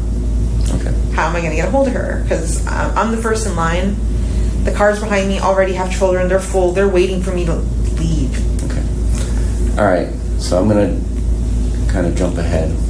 So Stefan leaves to do his errands. Jennifer stays home until it's time to leave to get Maddie. She's ready to leave at 2:30. At this point, I leave, she says. And yes, she'd been calling Stefan maybe about 15 minutes before she was supposed to leave, and he didn't answer. Around 10 minutes after Jennifer leaves, Stefan called her and said, oh, I'm so sorry. I left my phone at home again, on accident. She keeps adding that. I left my phone at home on accident. And in his interviews, he was like, I apologize profusely. Oh my goodness, who leaves their phone at home twice in one day and accidentally factory resets their phone twice in one day? We know it's all lies. Was Jennifer really believing these lies? I don't know. And then she starts speaking in the first person as if she's Stearns, and it confuses people because they're like, what did Stefan tell you? And she'll say, I was driving down 192. My tire exploded and shredded. I hurt. And then she switches. He hurt his thumb. Yeah, he was so late and didn't make it back on time for that reason. Jennifer is so like entranced and enthralled with Stearns. I get it. I understand the language. She's speaking in the first person as if she's him, but it's almost like she's like putting herself in his shoes, becoming him. Anyway, Jen took Maddie's phone with her. At some point during the morning, Jen was organizing, she said, and she saw Maddie's phone somewhere in that little makeshift room. And she said, oh, she must have left it here on her dresser and forgot it. Was it on? Yes. But Jen didn't see any incoming notifications. So she took the phone with her. She goes to school. She doesn't come out. Did you call her phone? Will asks. And Jen says, I did, and laughs. I forgot I had it with me. Then I realize I'm hearing vibrating. I'm like, how am I going to get hold of her? Now this part, to me, almost sounds true. Like, you know, you bring your kid's phone with you and then you're like calling, like, where are you? And, oh, I have the phone, I forgot. That sounds plausible. It could have happened. But with this woman, other things are so implausible, it makes me believe almost nothing she says.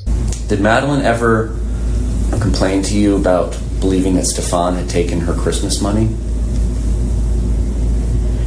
Yes. Tell me about that. Christmas money went missing. And we were both, I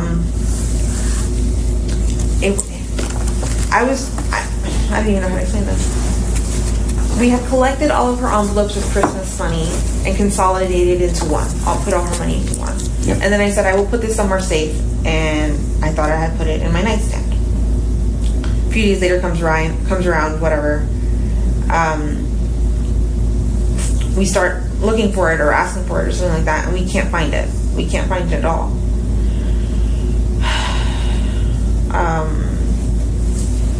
So let me just narrow it down. Did she accuse Stefan of taking it? I'm not sure if she did directly. We both had the suspicion, but we're like, no, could he have? No, I don't think so. But I eventually found that money. Okay, I was just gonna, how did the mystery end? All right. So you had just started this job at Disney Coronado Springs like a week or two earlier, is that right? Yes. And your sister and other family members would help with Maddie getting to school because of your job? Yes, my mom and my sister, yes. Okay. Why is it that now Stefan on February 26th is coming up to help as opposed to any of your family members helping getting Madeline to school? I had asked for him to come and help me because I think I was working a lot of night shifts or like really late shifts, and I just wanted the opportunity to see Maddie, like, because I wanted to spend more time with my daughter throughout the week while I was working, versus had she had stayed at my mom's, I wouldn't have seen her all week. Okay. So that was just me wanting to see her and spend time with her. Did Madeline stay at your mom's house fairly frequently? Every few weekends here and there, like just for the weekend kind of thing. So like if she described it to her friends as like her second home and like kind of offer up it's better jacuzzi and pool, does that sound like that's the place? Yes. Where does Madeline sleep when she's over at your mom's? She will sleep in bed with my mom. Okay. Did she ever have sleepovers? Like have friends come over and sleep over? Slumber parties, no. Did she ever go and attend any? No. Is there any particular reason? I mean, she's a 12-year-old girl on the cusp of being 13. Yeah, I've been very uncomfortable with sleepovers just because I know what can happen. Anything can happen in a sleepover. Well, then you can be the host house like we kind of were. You never hosted any sleepovers for her friends? For her friends, no. Did she ask about it? Yeah, she did ask. Was it probably a source of contention or arguments? It was, I guess what was the source of argument is her and she wanted to really sleep over her best friend's house, and I just kept saying, no, you never know what could happen. I don't know the dad, I don't know the brother, I don't know anybody there. Like, I don't know what could happen to you, so just afraid of her getting assaulted. Okay. Did Madeline ever complain to you about believing Stefan had taken her Christmas money? Yes, Christmas money went missing. I don't even know how to explain this. Jennifer said she consolidated all of Maddie's Christmas money in an envelope in her nightstand, and a few days later they couldn't find it. If it's right there in your nightstand, Where would it go if no one moved it? So did she accuse Stefan of taking it? He has to get down to brass tacks because Jennifer's not answering questions directly. And then she's kind of like, I'm not sure if, she directly accused Stefan. Now remember, Stefan's parents accused him of stealing their money, but Jen doesn't want any black marks on Stefan's record, I guess. We both were like, her and Maddie were like, could he have taken it? But eventually I found that money, she said. She doesn't say where she found it. Did it show back up in her nightstand mysteriously? What happened? So the Disney Coronado job started. Her sister and her mom helped get Maddie to school. Jennifer says she asked Stefan to come and help her. I wanted to spend more time with my daughter and spend time with her instead of Maddie always going over to Jennifer's mom's house during the week. And so Will is saying, will this be known as Maddie's second home with a better jacuzzi and all this better stuff at your mom's place? And Jennifer says yes. And Maddie would sleep in the bed with Jen's mom. There was no slumber parties for Maddie, said Jen. Jen says, I've been very uncomfortable with sleepovers. Anything can happen at a sleepover. And Will is saying, though, yes, you can be the house host, though. Jen says she hasn't hosted any sleepovers, not for her friends. No, I caught that like the 4th time. Quote, Jen says she has not been the host of any sleepovers, not for her friends. No, as if Jennifer's saying, I've hosted a sleepover between Stefan and Maddie, or heaven forbid, whoever else in Maddie who's not her friends.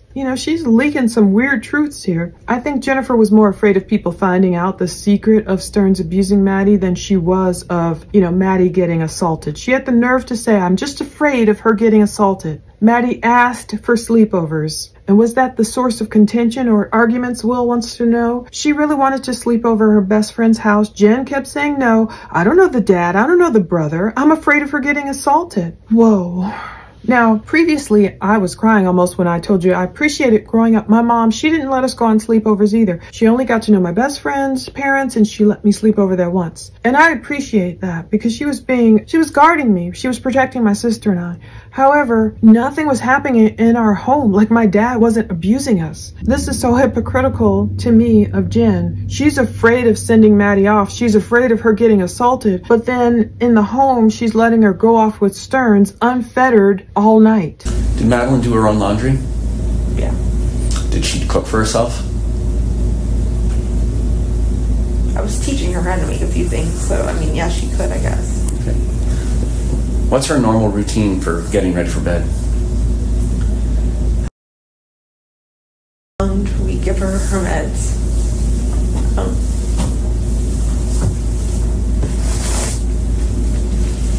I'm sorry, take your time.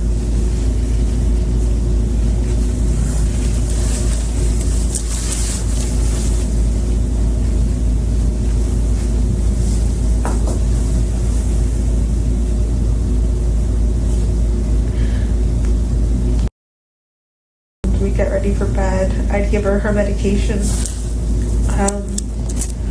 She would get in the shower. Take a long shower, I understand? Like an hour plus, yeah. Okay. And she loved it. She'd get out, she'd get dressed, she'd let her hair towel dry for a while, and then she would brush it. We would watch some TV. She'd probably have a snack before bed as well. Okay. What were kind of her nighttime uniforms? I mean, everybody kind of has their pajamas, but they're not necessarily pajamas. What was her routine nightwear? She really liked wearing shorts. So she had a few pajama outfits, but she really liked wearing shorts and baggy t-shirts. Okay. How about her routine getting ready for school in the morning? What's that about?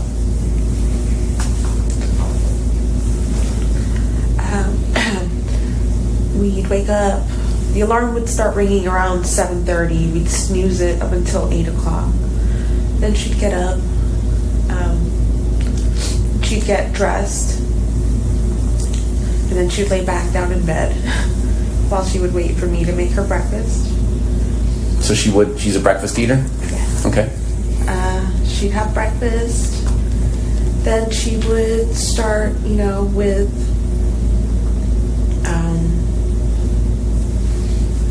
brushing her hair, brushing her teeth, putting on makeup.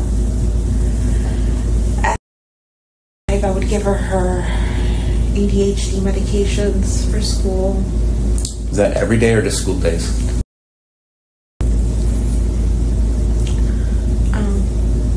So it sounds like you're heading out like 8:45 or 9? Yes.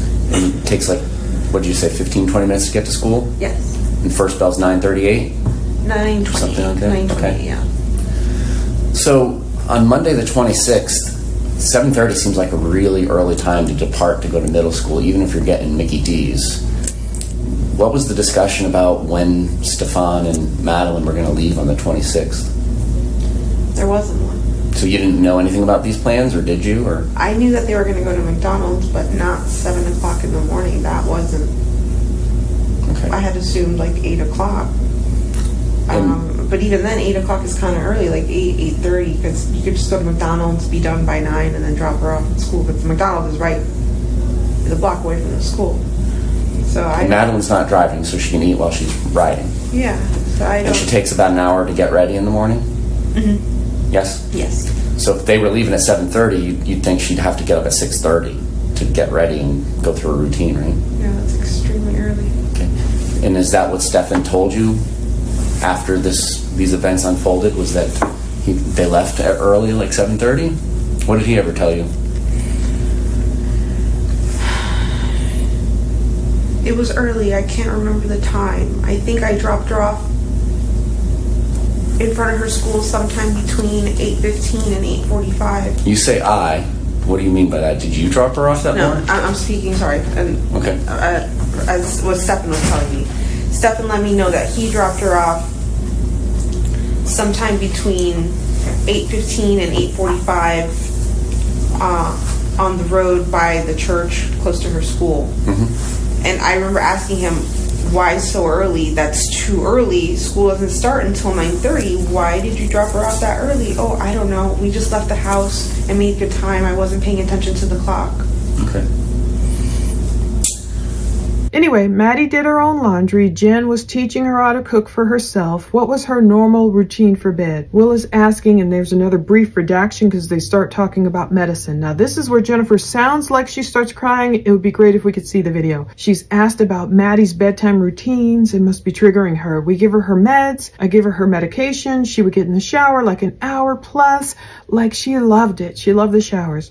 She'd get out, get dressed, let her hair towel dry. She'd brush her hair. They'd watch TV, maybe have a snack. She really liked wearing shorts to bed. She had a few pajama outfits, but she really liked just wearing shorts and baggy t-shirts. The morning routine, they'd wake up, the alarm would start ringing around 7:30. They'd snooze it until 8 a.m. She would get up, get dressed, then lay back down while she waited for Jen to make her breakfast. So Will is like, oh, so she is a breakfast person, huh? Like, again, this whole story about not wanting McDonald's was a bunch of hooey for breakfast that last morning. So she would brush her hair, brush her teeth, do her makeup. She would get her ADHD meds for school. They would head out at about 8:45 or 9 a.m. The first bell for school is like 9:28. So they're like, Monday the 26th, 7:30 sounds like a really early time to leave. What did you think about that? Jennifer's like, I didn't know about those plans. It's like, wait a minute, what? She's like, well, I knew they were going to go to McDonald's, but not 7:30 in the morning. McDonald's is like a block away from the school. So Will is saying, Maddie takes about an hour to get ready, so she'd have to get up at 6:30 a.m. to get ready. And Jen starts speaking now in the I point of view, as if she's Stefan. And it's like, what did Stefan tell you? And she's just like, I dropped her off between 8:15 and 8:45, whatever. And he's like, wait a minute, you dropped her off? What's going on? And he's like, no, you were asking me like Stefan dropped her off. And I'm like, why so early? And Stefan told Jen, oh, I don't know, we just left the house. Stefan said, I dropped her off on the road by the school. I found that telling. I dropped her off on the road. Jennifer knew completely at this point what had happened, so she's still defending Stefan, that same old line. Did Madeline ever have like effects from taking the hydroxyzine in the morning? Like still be kind of sluggish? Yes. How often would that occur? Was that like every morning or not every morning? Not every morning. If we happen to give her medication later than normal than routine, that would happen. But, Okay. And were there ever any instances where she had taken too much of the medicine? Perhaps you and Stefan had given her medicine, not knowing that the other person had? Yes, that's happened once before. Just once or more? I want to say one. Okay. Were you taking medicinal marijuana in pill form at any point, or THC? Yes. And what do those pills or tablets or capsules look like? They're purple capsules. Did you ever suspect or confront Stefan about giving those medications to Madeline? No. So during this incident where Madeline had been double dosed with hydroxyzine, do you recall any conversation you had with Stefan and inquiring as to whether or not he had accidentally given her any of your THC? That hadn't occurred to me. I had asked him the day that, the one morning Maddie wouldn't wake up and get ready for school, and she was just out of it.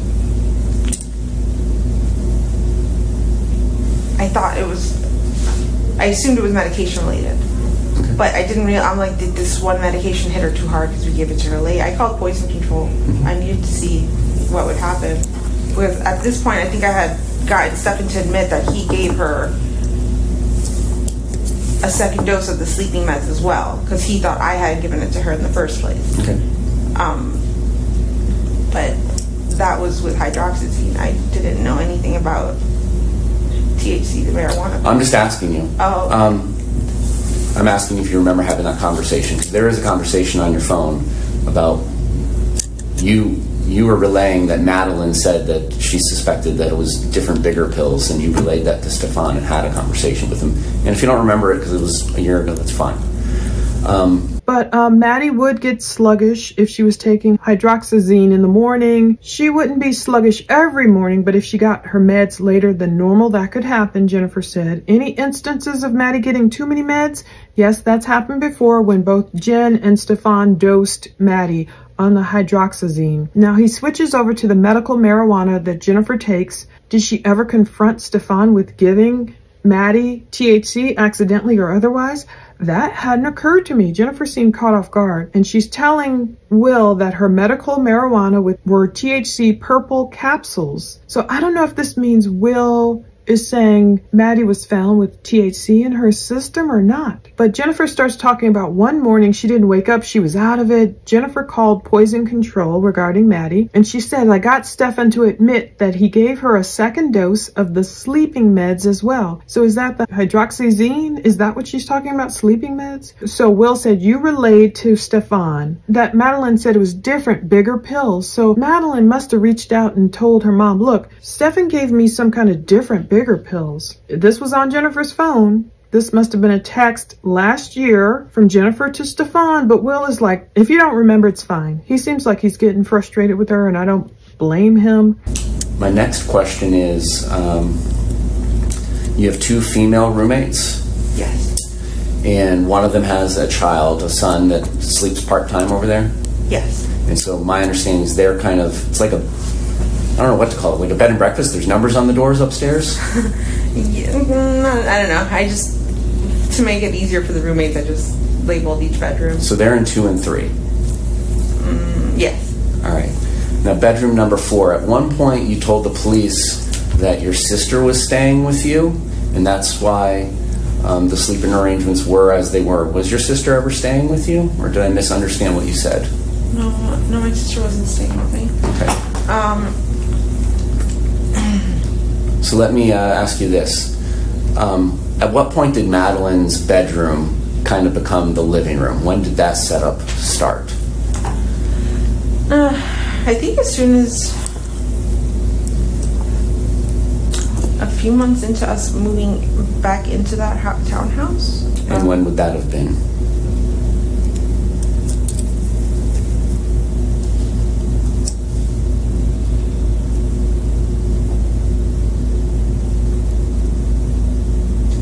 Let's say June of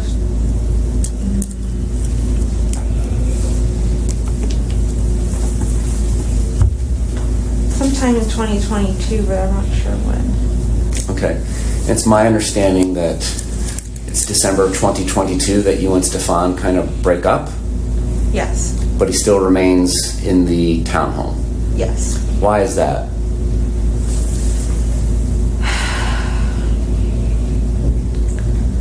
So even though we were broken up, I still considered him one of my best friends.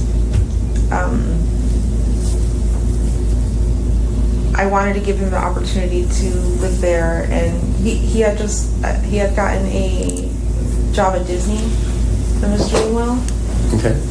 And I didn't want him to continue to lose that because he had been struggling for a long time to get a job or do anything because his own mental health issues. Okay. So I just wanted to give him a chance to like do something, be something. So Did he pay rent? yes. How much rent did he pay? $600 a month. All right. I'm sorry. Here from No footsies. like Longwood.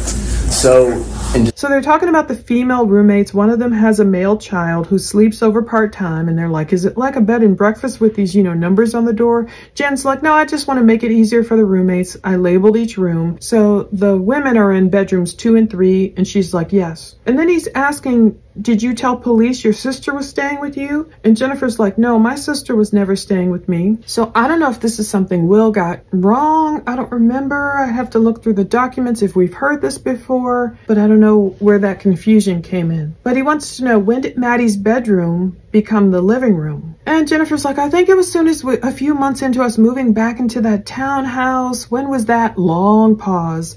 Maybe it was like June of 2022. She's not sure. They're like, okay, December of 2022, I think he says you and Stefan break up, but he still remains in the townhome? Yes, why is that? Well, even though you're broken up, I still considered him one of my best friends. I wanted to give him the opportunity to live there. So Stefan had gotten his job at Disney and he was doing well, according to Jennifer. He had been struggling for a long time to get a job because of his own mental health issues. She wanted to give him the opportunity to do something, be something. Now, remember in that last interview with Jennifer, she admitted Stefan resigned from that job. So after all that long time, he ended up resigning from that job. Stefan paid $600 a month for that room renting. And then they're like, no footsies. It's like someone must have accidentally kicked someone and they made a joke to kind of break the tension. But they knew they had to keep going. They were on the clock. December of 2022, kind of when the breakup happens. Prior to that, what were the sleeping arrangements in your home? Was he sleeping in your bedroom as a couple? Yes. So who's in bedroom number 4, if anybody?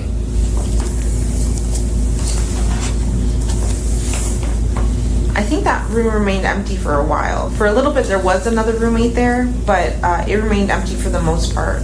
And were your female roommates already there in 2 and 3? Yes. Why doesn't Madeline have that bedroom 4? I wanted her to have bedroom 4, but my dad really wanted rent. That whole unit that I live in is owned by my father. Okay. So let me ask you this. Do you pay your father anything to live there, or does he just handle collecting the rent from your rentees, lessees, whatever they are? I pay him rent as well. Okay. What do you pay for the rent? My portion of the rent was $400 a month. All right. And what did the 2 female roommates pay?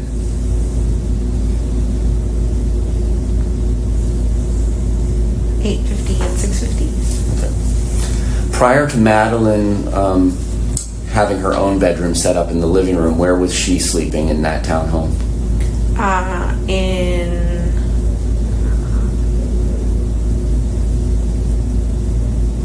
In my bed with me. Okay. And this is during a time frame when you were together with Stefan, so is it the 3 of you every night? Well, when we had first moved in, it was just me and Maddie. So it was just me and her on the bed. Then I think we eventually got her own bedroom. Stefan moves in eventually, and then, yeah, at that point, it does become the 3 of us on the bed. Okay. So Madeline's 12, and she has her own bedroom. And how often is she sleeping in her own bed alone? Hardly. She doesn't like sleeping alone. And she doesn't like the living room. It's too big, too quiet. She says it'd be too dark and that there would be spiders. She would see spiders, so... So you say hardly. Were there ever nights where she just slept alone in her bed? Or is it 100%? Because there's a difference between hardly ever and 100% to me. If she ever slept on that bed, it was like once. Okay. All right. So now you've broken up with Stefan in December of 2022, right? Mm-hmm. He's still paying rent, and he's there full-time in bedroom number 4. Is that where he goes after you break up? No, he stayed in my room for a few months. We had broken up, but we weren't sure how to discuss it with Maddie because it was the beginning, it was the middle of the school year, and I didn't want to affect her in any way.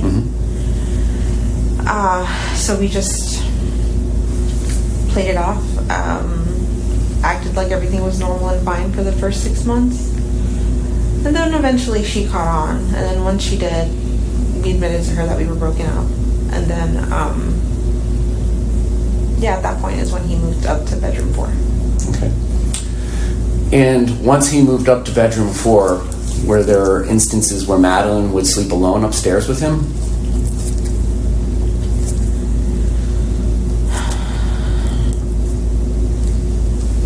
I'm gonna say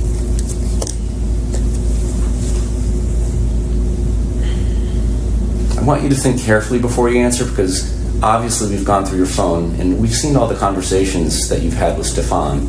So it's clear that that's occurring. So I'm giving you the chance to answer the question. Yeah, I'm just trying to figure out how many times it's happened. Okay. Why are you allowing that to occur?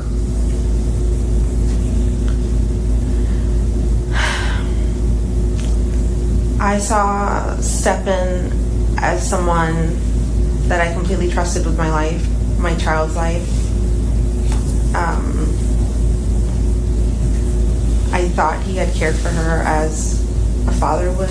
He had been in her life for more than half of it, playing the father role.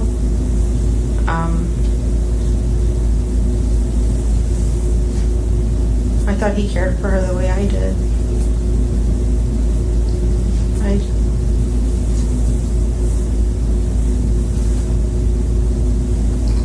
But prior to that, what were the sleeping arrangements? Was Stefan sleeping in Jennifer's bed as a couple? Yes. Who was in bedroom number 4?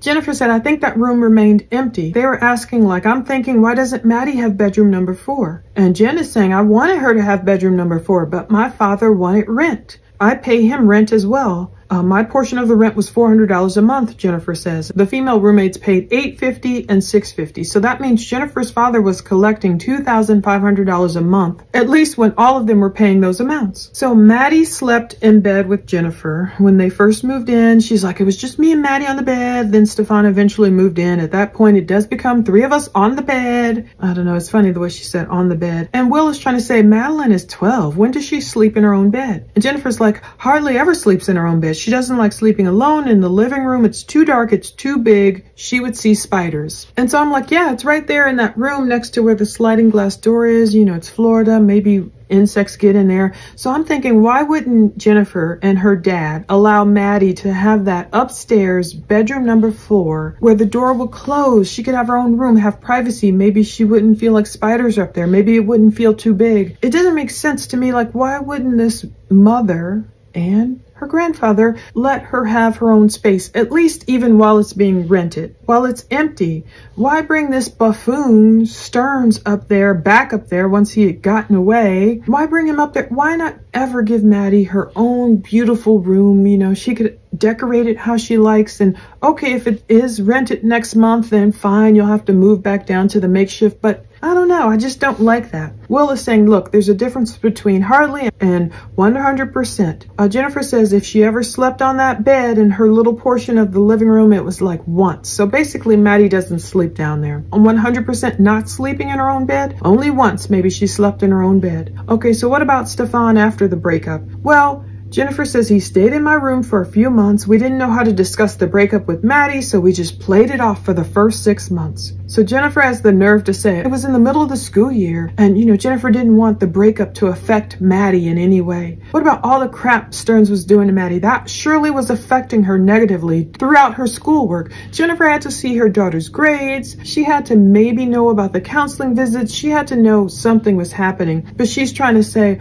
oh, if I told her I broke up with Stearns, that might affect her during the school year. But she says eventually Maddie caught on. We admitted we were broken up. That's when he moved up to bedroom number 4. Were there instances when Maddie would sleep alone with him? Long pause. I'm gonna say, and Will is warning her, think carefully. Look, we've been through your phone. We've seen the conversations. It's clear this is occurring. He's warning her, don't lie. You're not supposed to lie in this interview. And she's just like, yeah, right. I'm just trying to figure out how many times it's happened. And he's just like, why are you allowing that to occur? This is when she says, I saw Stefan as someone I completely trusted in my life, with my child's life. I thought he had cared for her as a father would. He had been in her life for more than half her life, playing the father role. Yeah, he was playing some role, all right. Movie role. Ugh. I thought he cared for her the way I did. And I said, you know what? He probably did care for her the way you did. Jennifer didn't care for her daughter. That's why it was equal to the way Stefan cared for her. It's horrible. Part of me really tried to look at it without prejudice. Did she really see Stefan as someone she completely trusted in her life, with her child's life? I thought he cared for her as a father would. First of all, why put that much trust in any human being? And secondly, if she can't even stay with this man, why would she trust him with her life? What happened that they had to break up? She had to kick him out, but it's still a guy she trusted with her life, with her child's life? I'm trying not to be too harsh on her. I mean, even my own husband, the biological father of my children, I was trying to think of any instance where I've sent him off to go sleep in a room with our daughter. Like, it doesn't need to happen. Like, even when she was a baby, she slept in our bed with us because I was nursing her. As she grew, they have, my kids have their own rooms. Like, I just can't imagine any reason for me ever telling my husband, get out of here, I need a good night's sleep, go in there and sleep with our daughter. And that's his bio daughter. So I'm just like trying to put myself so much in her position here, let alone some random, this guy she has met, 7-8 years ago, who they don't have a steady relationship, and she's trusting him with her daughter's life? Anyway. Now, does there come a point in time in 2023 where you've kind of had enough of roommate ex-boyfriend Stefan and ask him to hit the road? Yes. And is that fair to say it was like October?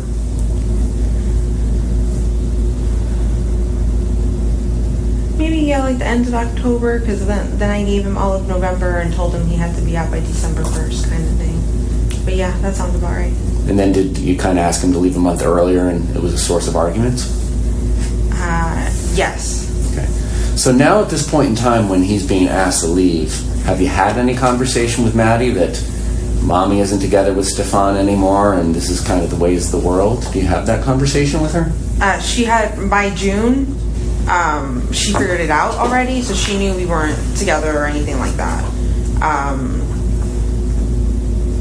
So she, by December, yeah, she had already known he was leaving, and okay. But that was okay. Why is he coming back to visit after he's out?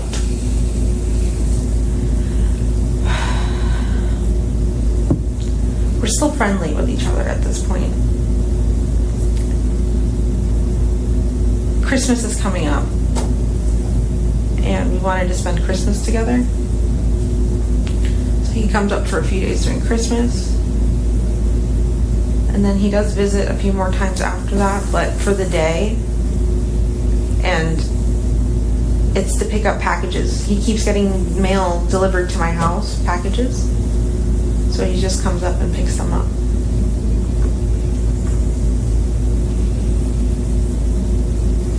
And when he comes to visit after he's been kind of kicked out, is he paying rent, or how is this working, or is he just coming to visit? He's just coming to visit. Is your father making any arrangements to rent bedroom number 4? Because this is his income that he's losing.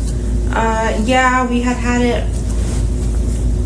We had like an ad posted to see if we can get any renters. So we were trying to rent it out, but then we had to stop. And what happens if you had ended up renting room number 4? Is Stefan going to still come up and visit you and sleep in your bed?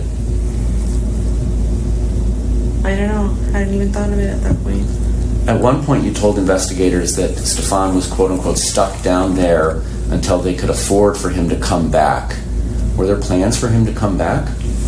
We had discussed him coming back and living with me. We weren't sure if temporarily, or like for me to help him out with the place for a little bit before he can find his own place and move out. Or we were also considering talking about living together as like a companionship. It was my best friend who's helping me out with my child. Because you told investigators that a lot of the reason your relationship fizzled off with Stefan was that your antidepressants.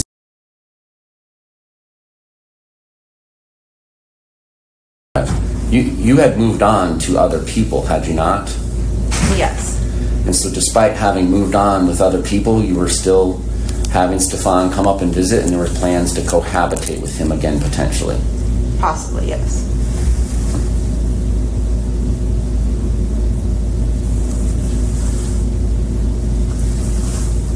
Had there come a point where you had enough of this roommate ex-boyfriend, Will says, and told him to hit the road? Yes, Jennifer says. Maybe the end of October. It happened because I gave him all of November and told him he had to be out by December. Was that a source of arguments? You know, he had to leave a month early? I don't know. Jen, I think she kind of skirts that question. She said by June, Maddie figured out that, you know, Jen and Stefan weren't together. By December, she knew he was leaving. And so Will is like, well, why is he coming back after he's out? You know, good question.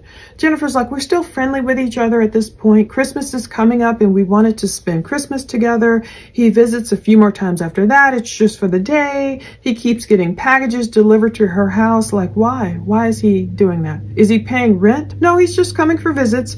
Is your father making arrangements to rent room 4? Well, Jennifer said they did have an advertisement to try and rent it, but they had to stop. So I guess they had to stop paying for the ad. I don't know. Nobody was biting, I guess. At one point, you told investigators Stefan was stuck down there, Jen said. We had discussed him coming back and living with me, and that is in that transport interview. I could hear her. It's harder to hear, but you could hear her say, we're trying to get him back up here, you know. They're like, is this temporary until he could find a place? Maybe we were also talking about living together like a companionship. He was my best friend helping me with my child. I think Jennifer had to put 2 and 2 together. Come on, my child is not doing well. My little girl is emotionally upset. She's not doing well in school. Something's going on with her body. I'm sending her off who knows how many times to go sleep with Stefan in a different room. I don't know if there's that much blinders in the world. Maybe she trusted him, but then they talk about Jennifer moved on to other people and it redacted this part.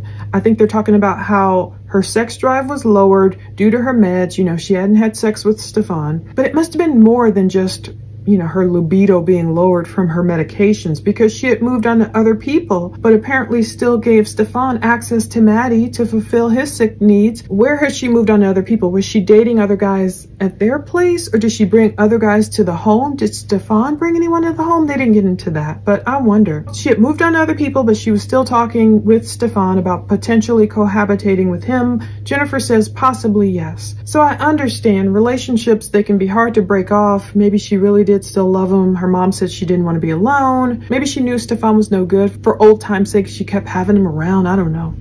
Maddie had the opportunity to go visit her biological father in the fall out in Texas. Is that a yes? Yes. All right.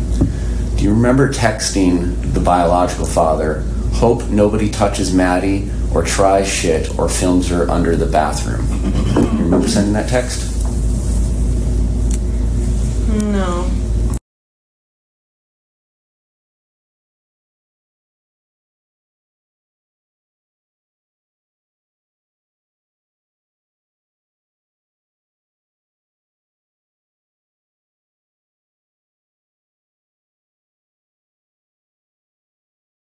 Orange County Sheriff's Office back in February? No.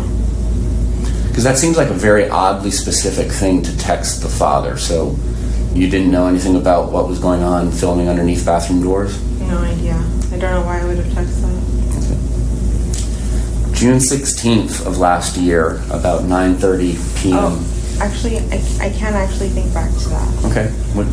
I think around the time that Maddie was going to fly out to Houston, there had been an airline person that had gone into the bathroom and placed their camera on the toilet to film.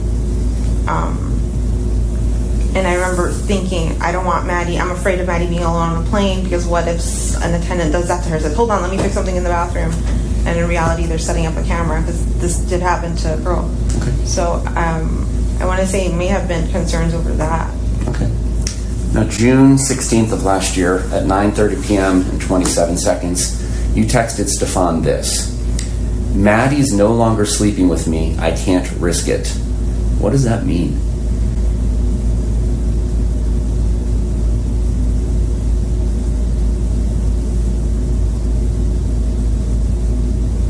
I have no idea. How often was Maddie sleeping with you? Often, all the time. Well, you keep on saying often versus all the time. Was it 100% of the time or not 100% of the time? If she wasn't with my mom and she was with me, then yeah, she was sleeping with me. Okay. And if she's at mom, she's 100% of the time sleeping with mom? With Your mom? With my mom, or she does have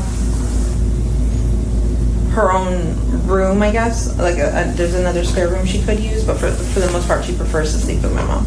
Okay. Now, my understanding is that you had some sort of period tracker that you kept track of Madeline's period with? I had a calendar app that I would write what days she would get her period, yeah. And obviously, Madeline doesn't have a job, so she's not going out and buying the products that she would need if she had her period, right? You would have to do that for her? Mm-hmm. Is that a yes? Yes. So, do you remember her using any of those products at all in February? Because I assume you take the trash out, or does she take the trash out, or how does all this work? I take the trash out. In February, no, I didn't notice her using any of her feminine hygiene products. Did you have any conversations with her about that? No, but I didn't notice until after everything. Because it would have been due like at the beginning of February, and this all happens at the end of February, so she's almost due again in March. So you never had any conversations with her about not having her period at the beginning of February? No, she's had other periods that have been missed or like super late, so I just assumed this was going to be one of those situations again. Okay. But no, I didn't. Did you ever discuss her periods or lack of periods with Stefan? I don't think so. Anyway, Jen texted Maddie's dad, "Hope nobody touches Maddie or tries stuff or films her under the bathroom." So this part of the audio is redacted. That's when Maddie was off to see her dad in Texas in the fall. And Jennifer's like, "I don't know why I would have texted that." And Will is mentioning something about an Orange County Sheriff's Office back in February. Maybe it was some interview Jennifer gave, but that's part of a very long redaction. Then Jennifer remembers, oh wait, when Maddie was going to fly out to Houston, she remembers the news story about someone filming a girl in the airplane bathroom. And I do remember that American Airlines case saying it's an error that they, filmed some 9-year-old girl in a bathroom. Or this is also saying she was a 14-year-old girl on a September 2nd flight from Charlotte to Boston. Some 14-year-old girl got filmed in a bathroom. So I do remember the case. So maybe that's why Jennifer said it. But this is the most craziest text. June 16th, 2023. Jen texted Stefan, "Maddie's no longer sleeping with me. I can't risk it." What the heck is she talking about? Why can't she risk it? The only thing I came up with, of course I could be way wrong. We talked about it last night on the docket. I was thinking, okay, was this code for Jen saying, look, Maddie's not sleeping with me and she's not going to sleep with you because we can't risk it because her cycle had just started and she could get pregnant? What can't she risk? I have no idea what that means, Jen says. She has absolutely no idea, no memory of this weird ass text. Forgive me, this woman, I've just this is a lot. This is oh my goodness. I just felt so bad for Maddie and so frustrated and just hurt hearing this interview. This mother's callousness, this mother's, I don't know, I can't remember. Jen has no idea what that weird text means. Maybe I'll see what you guys think it means. What can't she risk? Her daughter's sleeping with her. And hopefully we'll get to know more about, not to dig into Maddie's personal business, but to know when she started her cycle. And did she start her cycle around June of 2023? Something was happening there. Jen knew something. What is she texting her boyfriend for? Maddie's no longer sleeping with me. I can't risk it. She knows what that means, but no, she can't remember. She's going back to often, all the time. Maddie slept with Jen. If she wasn't with Jen, she was, with her mom, or she was sleeping with her.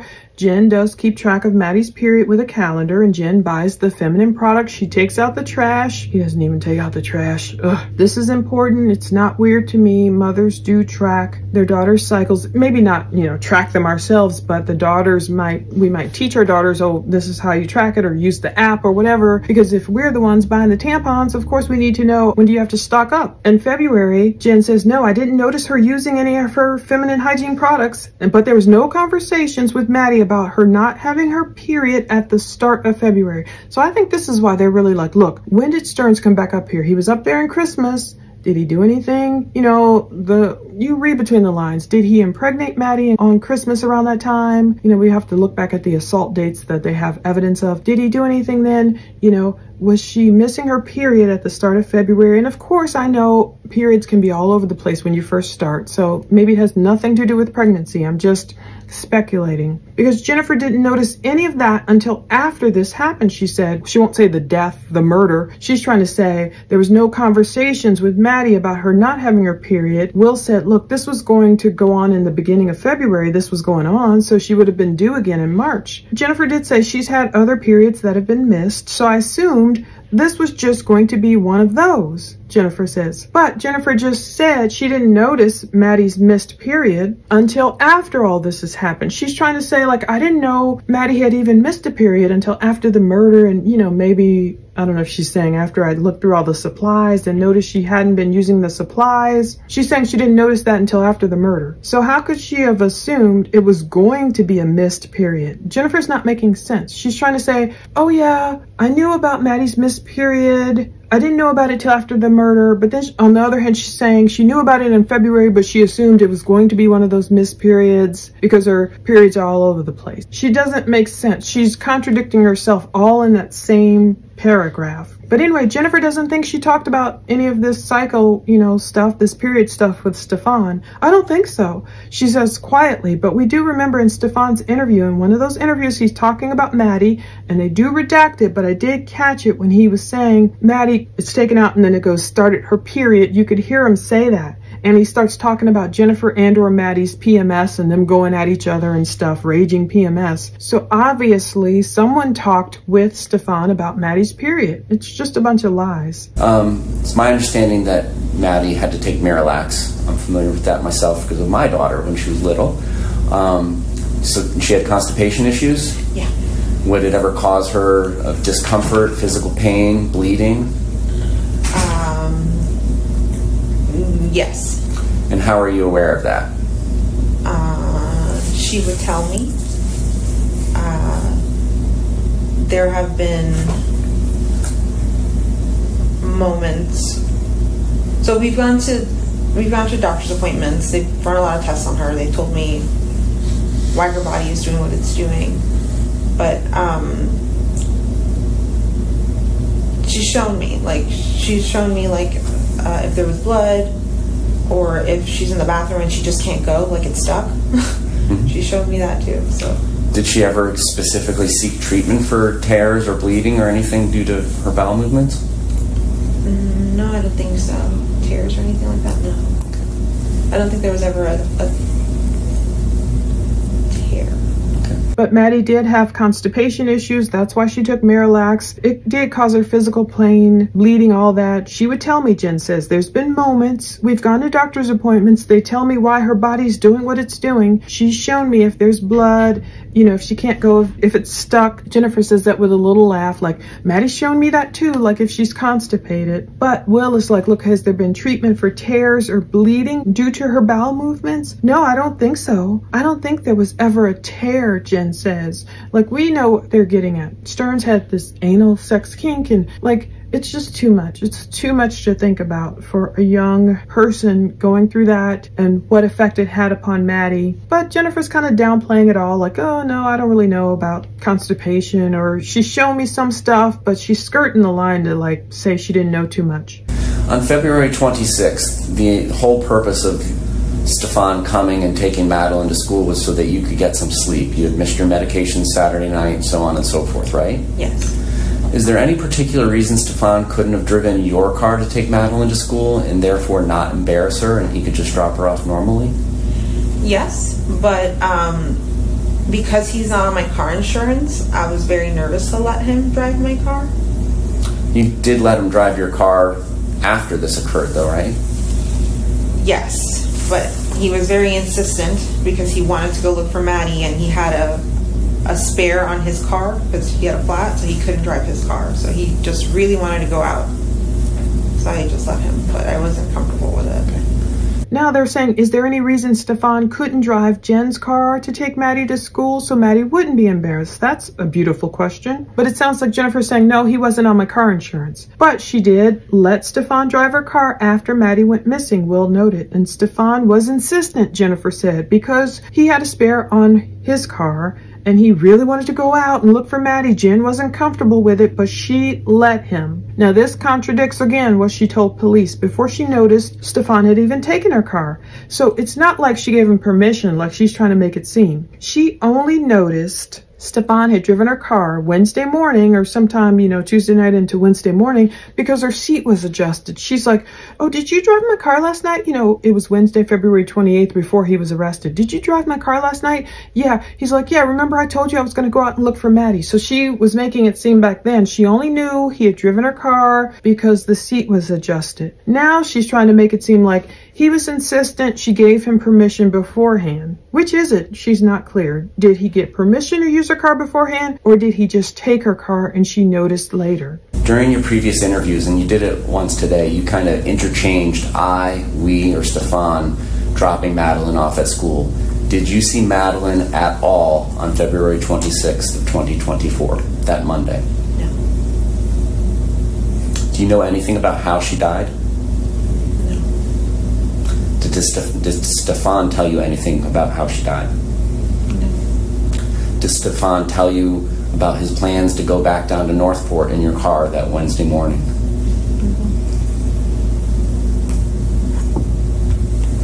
Did you see Maddie at all on Monday, February 26th? Jen gets really, really quiet. This is the quietest she's gotten. No, she didn't see Maddie at all on Monday, February 26th. Did Stefan tell her anything about how Maddie died? No. And they're asking her 3 pointed questions. She's so quiet that she's lying. I'm sorry. As God is my witness, I'll bet you dollars to donut this woman is lying. Because if she knew nothing, I don't know, she didn't have to get that quiet. Of course she could get upset, but she's not saying like, no, I had no idea this guy must have done something to Maddie. I had no idea he was taking her and killing her. I thought he was dropping her at school. Like, she's not acting that way at all. It's very strange. Did Stefan tell her anything about going off to Northport? No. Jen turns her voice into a whisper. Another man begins asking her questions. I'm not sure who it is.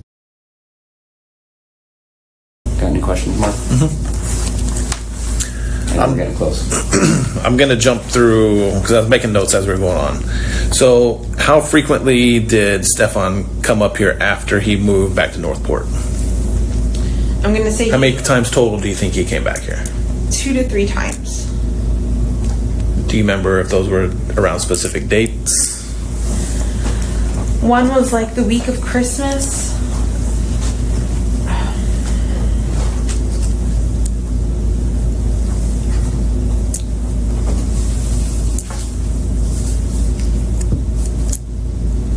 I can't remember when the other one was. Was Stefan in town the week or 2 prior to this last time he came?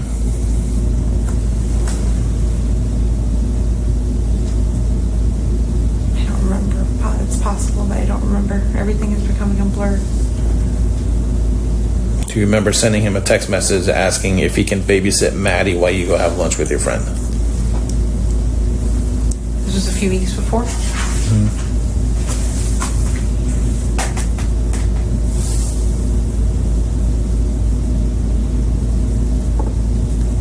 I remember going out a few weeks before. I don't remember asking him to babysit. I don't know where he was. Did you ever go to lunch with your friend? And he babysat her? I did go to lunch with my friend, but I don't think he was here. I think Maddie stayed home alone for a few hours. Okay. When you mentioned Maddie caught on about you guys being broke up, how did that happen? What did she say, or? I forgot. Me and Stefan were having a conversation, and she goes, "Are you guys broken up?" And we kind of looked at her, and we're like, "Why do you ask?" She goes, "Because you guys are kind of acting like you're broken up. You guys haven't hugged and kissed in a long time. And we're like, okay. So we just kind of. How do you think she felt about that? Fine. She didn't act sad or happy or anything. You're just like, whatever. All right. Now, you mentioned to me before, too, that you found her phone on her dresser in, like, her little bedroom area. Does she have a specific spot where she plugs in her phone to charge? How does she charge her phone? So, on her side of my bed, she's got a long charger. She'll connect it there to charge. Don't know how she charged it that night, though. Don't know if she took her charger and moved it to the room upstairs. Not sure. How do you charge your phone? I charge my phone with my charger next to me on my side of the bed. Okay, is it one that you plug in, or? The magnetic one. Okay. Now, when you go to bed at night, is there any kind of routine that you do with your phone? If you're texting, look on TikTok or whatever, and you go to bed, you just set your phone down and go to sleep, or what's that routine like? I'll TikTok until I start dozing off, and then I'll put my phone on the charger, make sure my alarm's on, and then just lay down, close my eyes, and hope not to think of too much, just fall asleep. Okay, that night, Saturday or Sunday night, when you guys spending this half hour of time together, was all you were doing was talking about gifts and counting her money, or were you guys doing anything else? Just asking her for more details about the party and to tell me like what I missed. She seemed like she had a really good time. When you got home from work that day, where was everybody? I think everyone was in my room, hanging out in my room. Okay, everybody meaning? Maddie and Stefan were in my room. Sorry. All right. Now, it's obvious that you and Stefan communicate via text message and phone calls and stuff like that. What is Google Meet? What is Google Meet? That is like Google's version of FaceTime. So just face chatting. Okay. Video chatting. Okay.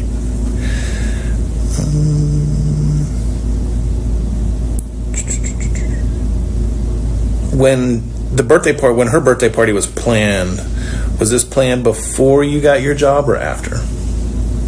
The birthday party? Mm-hmm.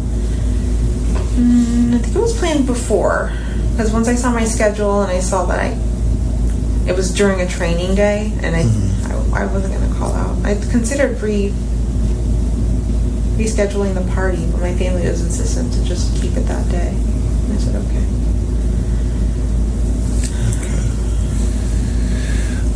All right, so Stefan moves out of his room, and I think you mentioned that your dad had plans on renting that room again to somebody else. Is that right? Yeah. How was that room set up? How was Stefan's room set up after he moved out? Pretty much the same. Pretty much the same. The bed was in the same location. The TV, the dresser, the desk, and the mini fridge. Everything stayed in the same location. Okay, was the bed, and did it have comforter, blankets, and all that stuff on it, or?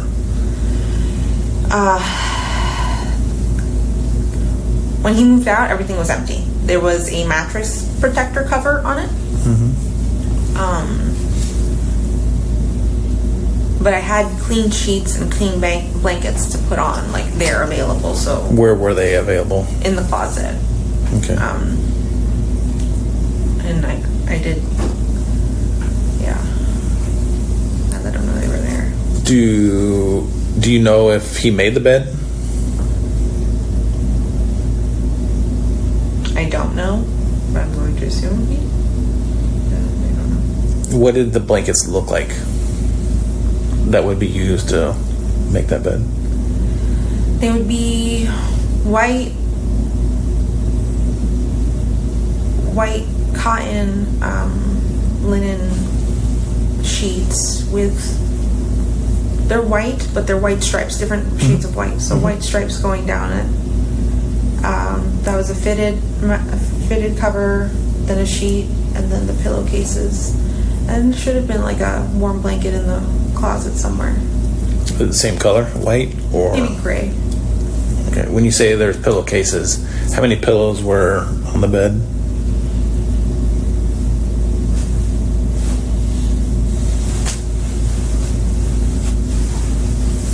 I'm not sure.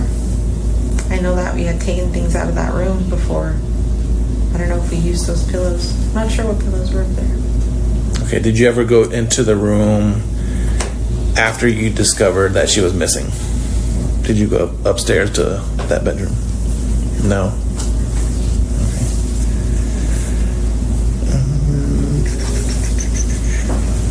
Okay. So when you go to sleep in your room, and you're either with Maddie or without Maddie or with Stefan, is your door open, closed, lights on, lights off? When I go to sleep? So I have a cat. I can't shut the door. I have to leave it cracked. So it stays cracked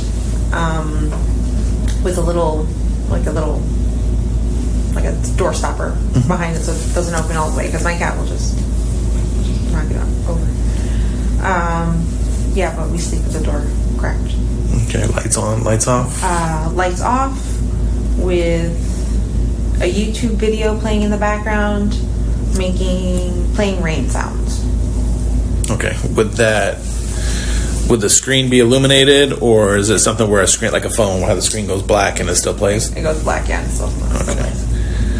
Do you remember it happened that night, if you were listening to those YouTube videos, or? Probably was. I listen to it every night, so I probably was. Does it shut off automatically? Around like 4 or 5 a.m., but then I'll notice and I'll press play again.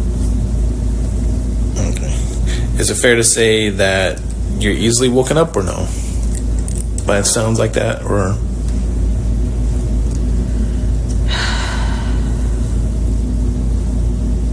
I'm not sure if I'm easily woken up.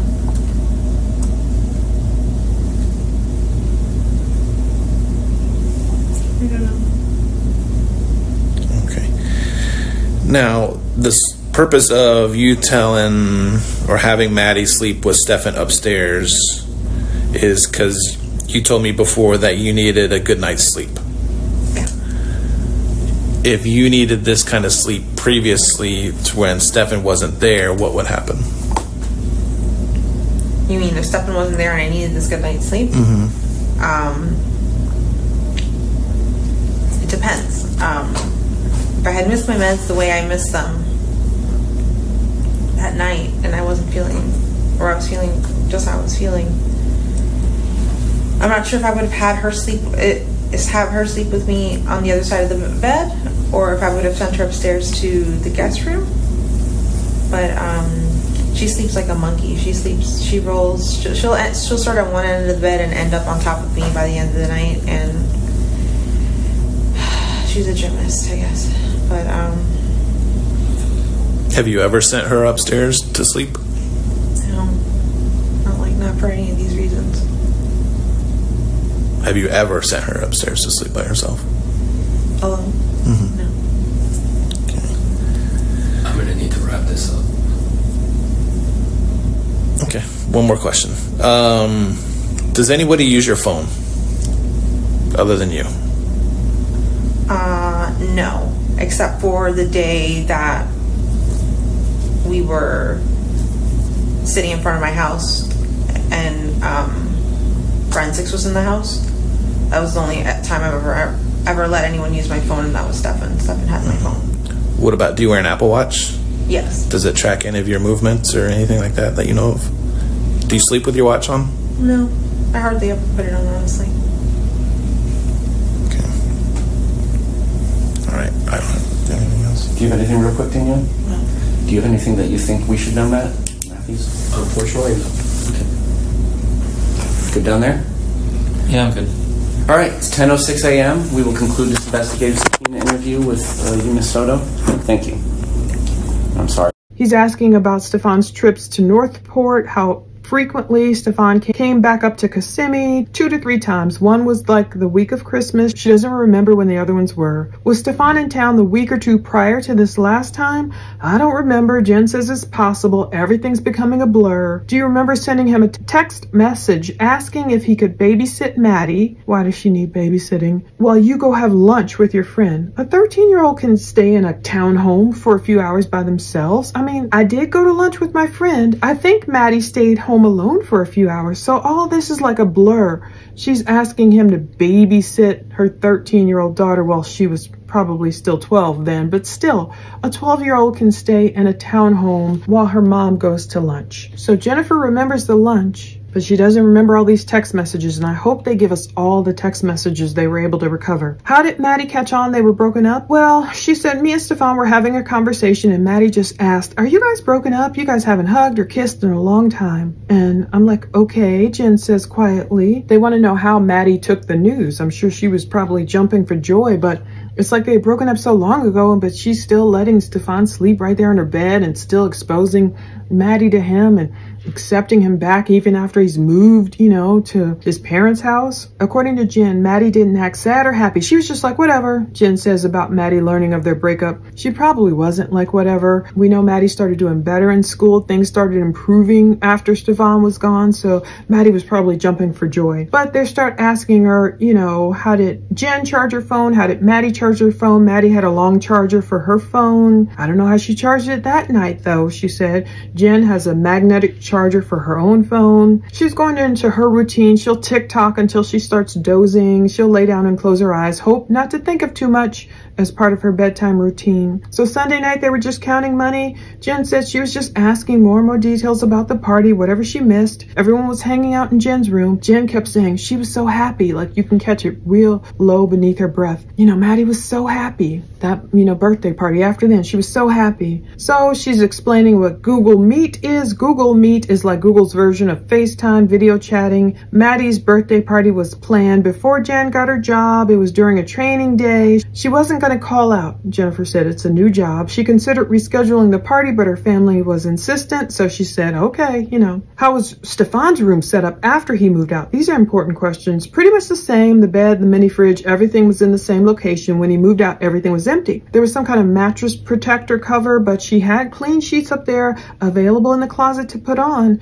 You know, do you know if he made the bed? I don't know, but I'm going to assume. And Jennifer saying there would be some kind of white cotton linen sheets with white stripes, different shades, fitted sheets, pillowcases, a warm gray blanket up there. How many pillows were on the bed? I'm not sure. I know that we had taken things out of that room. Not sure what pillows were there. So yeah, I kind of agree with some people who are theorizing maybe stuff went down, whatever happened that night, in Jennifer's room on the first floor, and maybe room number 4 was an afterthought or a ruse or something. Because, okay, if this had been planned, this trip to Kissimmee had been planned for Stefan to come up and see Maddie or whatever, visit for her birthday, like, wouldn't Jennifer have gotten the guest bedroom ready? I know he's going to be staying in room number 4. Maybe no one was meant to be there, because was the bed even made? Were there pillows, they're going to ask her? And this was a big red flag. Did you go upstairs to bedroom number 4 after you discovered she was missing? No, Jen said. So not only did she wait there Monday night in her mother's office all those hours, not even checking back on the condo as far as we know to see if Maddie had gone back there, but once they made it home, what, 8 or 9 at night, never went up to bedroom number 4. That was the last place, according to Jennifer, that Maddie was ever alive, was when she sent her and Stearns up to bedroom number 4. And then she goes missing because she never saw her after that. You know, she didn't say I saw her walking downstairs, or she lied and said she saw her that morning, but she didn't. So would you not go to the last room your daughter was alive? But Jennifer never went back up in room number 4 after Maddie went missing? Makes no sense. So Jen says she has a cat, so she can't shut her bedroom door when she goes to sleep. Sometimes the cat will knock the door stopper off. She keeps the light on in the background, basically basically lights off, but it's a YouTube video in the background. I don't know if she means on her phone or on the TV, with rain sounds with a black screen. And that Sunday night, she was listening to the YouTube videos. Yeah, she probably was, because she listens to them every night. That's what I tend to do too. I listen to my Watch Later playlist. And she said it'll shut off at around 4 or 5 a.m., but she'll press it and make it play again. I'm not sure if I'm easily woken up, Jennifer says. This is crucial too. If Stefan wasn't there and Jen needed a good night's sleep, Jen says it depends. You know, if she had missed her meds, like they're saying, what would you do? If Stefan wasn't there and you needed some good night's sleep, would you basically send Maddie off alone? What was so special about Sunday night you needed such a good night's sleep you had to kick both of them out? Jen says, well, it depends if she needed a good night's sleep. It depends on if she had missed her meds. She's not sure if she would have, had Maddie sleep next to her or send her upstairs. And then she starts going on victim blaming again.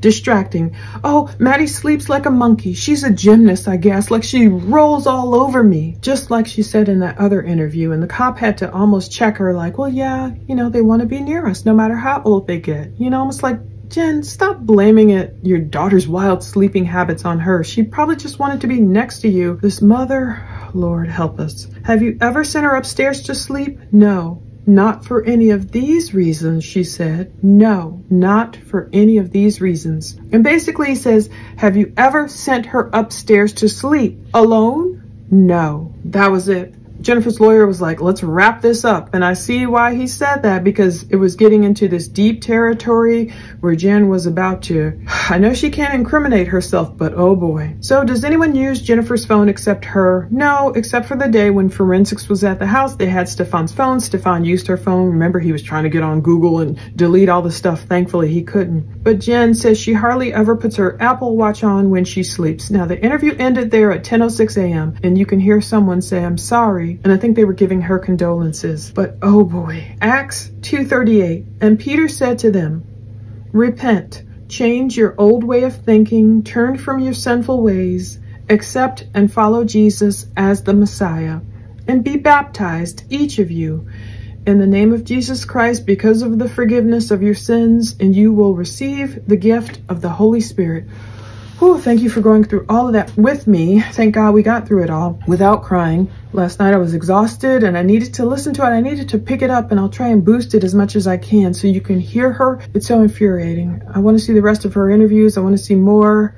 She looked really good in these photos though. I thought Jennifer looked a lot better. I don't know the dates. I think some of them are indeed 2019, because one of them, the exact same photo Stefan has on his Facebook back in 2019. Jen is from New York. They must have taken a little family trip to New York in 2019, and then they were at Disney and stuff. And I get it. Jennifer wanted a ready-made family. I'm not dogging her out for wanting a father figure for Maddie. I just think the moment she realized this man is not a father figure, I just wish she could have gotten him permanently away from Maddie. About this, repent. I'm praying, Jennifer, if there's anything she needs to repent for, I hope she can do it, because this is a whole lot of weirdness. I truly am trying to sit like a juror and be objective and listen to all the facts, and the more facts that come out, the guiltier Jennifer looks because of inconsistencies. There's no reason for her to lie, first off, and say she saw Maddie Monday morning. Put it in writing, swear to it, a false police report. Now she's, back in this formal report, and I feel still lying, and still the pausing and the breathing and the still covering. And it's like, why? Is it because Jen truly knew this man is doing something he shouldn't be doing with my daughter? Or was she really, like she said, oh, I trusted him like a father. I thought he was, I don't know. Thank you for putting up with the sound of my voice. Some woman on Reddit, somebody was like, this lady must love the sound of her own voice. And how dare she gatekeep that video for Maddie? I'm not gatekeeping any stupid video of Maddie. I think it was an inappropriate video of Maddie. I don't think it should be on Facebook. I've already passed it off to police, and my goal was that it would get attention in terms of not the inappropriateness, not exposing a victim. I don't think it should be published. I just think it needs attention because I hope it's something cops are looking into. I'm not gatekeeping the video, and I'm not trying to get sued. I'm not trying to falsely accuse anyone. I just want cops to know, please look into that. Please look into everything surrounding Maddie. Find out what you can find out. Charge who needs to be charged. And if they don't need to be charged, they shouldn't be charged. And so with Jennifer, if cops can find anything that corroborates her knowing Maddie was being abused, then hell, charge her. Charge her. But if she was truly, you know, God only knows. That's my point. God knows what happened. He knows if Jennifer really was being totally naive, totally trusting, truly felt, yes, I can trust Stefan with my child. They can go off and sleep and I just need a good night's sleep. But if something else much more sinister went down that night, Sunday night, and Jennifer knew about it and she knew about Maddie's suffering, and if she just didn't care, or if it was much worse than we know, if she participated in anything or allowed him to create all this CSAM or even sell this CSAM or whatever happened, and if Jennifer knew more than what she's telling, then I pray the cops can find that evidence independently and charge her and make it stick, and she can end up in prison with Stearns, because that's kind of where this interview sounds like it's going. She's trying to prevent, let me not catch any charges. That's what it sounds like. I don't hear the total grief and love for Maddie. I don't hear, of course, she's not trying to get herself in trouble, but from the beginning, I don't hear the, oh my goodness, my daughter, I love her so much. You know, I don't hear the, I'm so worried about her. You know, she says the words, how she wanted her to come home. Please let her come home safe, unharmed. She says the words. I don't see the emotions. Is it just the medication dulling her emotions, or is it her lies? You know, it's so deep we can go with this. Did she even really want Maddie? Was she just pissed off at Maddie's dad for not marrying her and marrying a different woman? Did she feel stuck with Maddie? Did she take it out on Maddie? Like, what's really going on here? I don't feel the love of a mother, a protective mother, like, oh dear Lord, please forgive me for even bringing this man into our lives. I had no idea what he was doing with my daughter, and he needs to throw the book at him, you know, convict him. And I don't hear that. I just hear her still regurgitating his BS. Oh yeah, he dropped her off where he said he would. And oh my goodness, that sucks. He factory reset his phone twice. And oh, just let me stop here. Lord, put a watch over my mouth lest I sin against you with my tongue, because this one made me angry. It made me feel weird. It made me feel sad. It made me feel all kinds of things. And I knew I needed to sleep on this one and pray over this one before I got on camera, because it would have been a mess last night if I tried to film this. Anyway, thank you so much for watching. Thank God we got this evidence. Thank the Lord. There's probably more coming, a lot more coming. We'll see what they give us. Take care.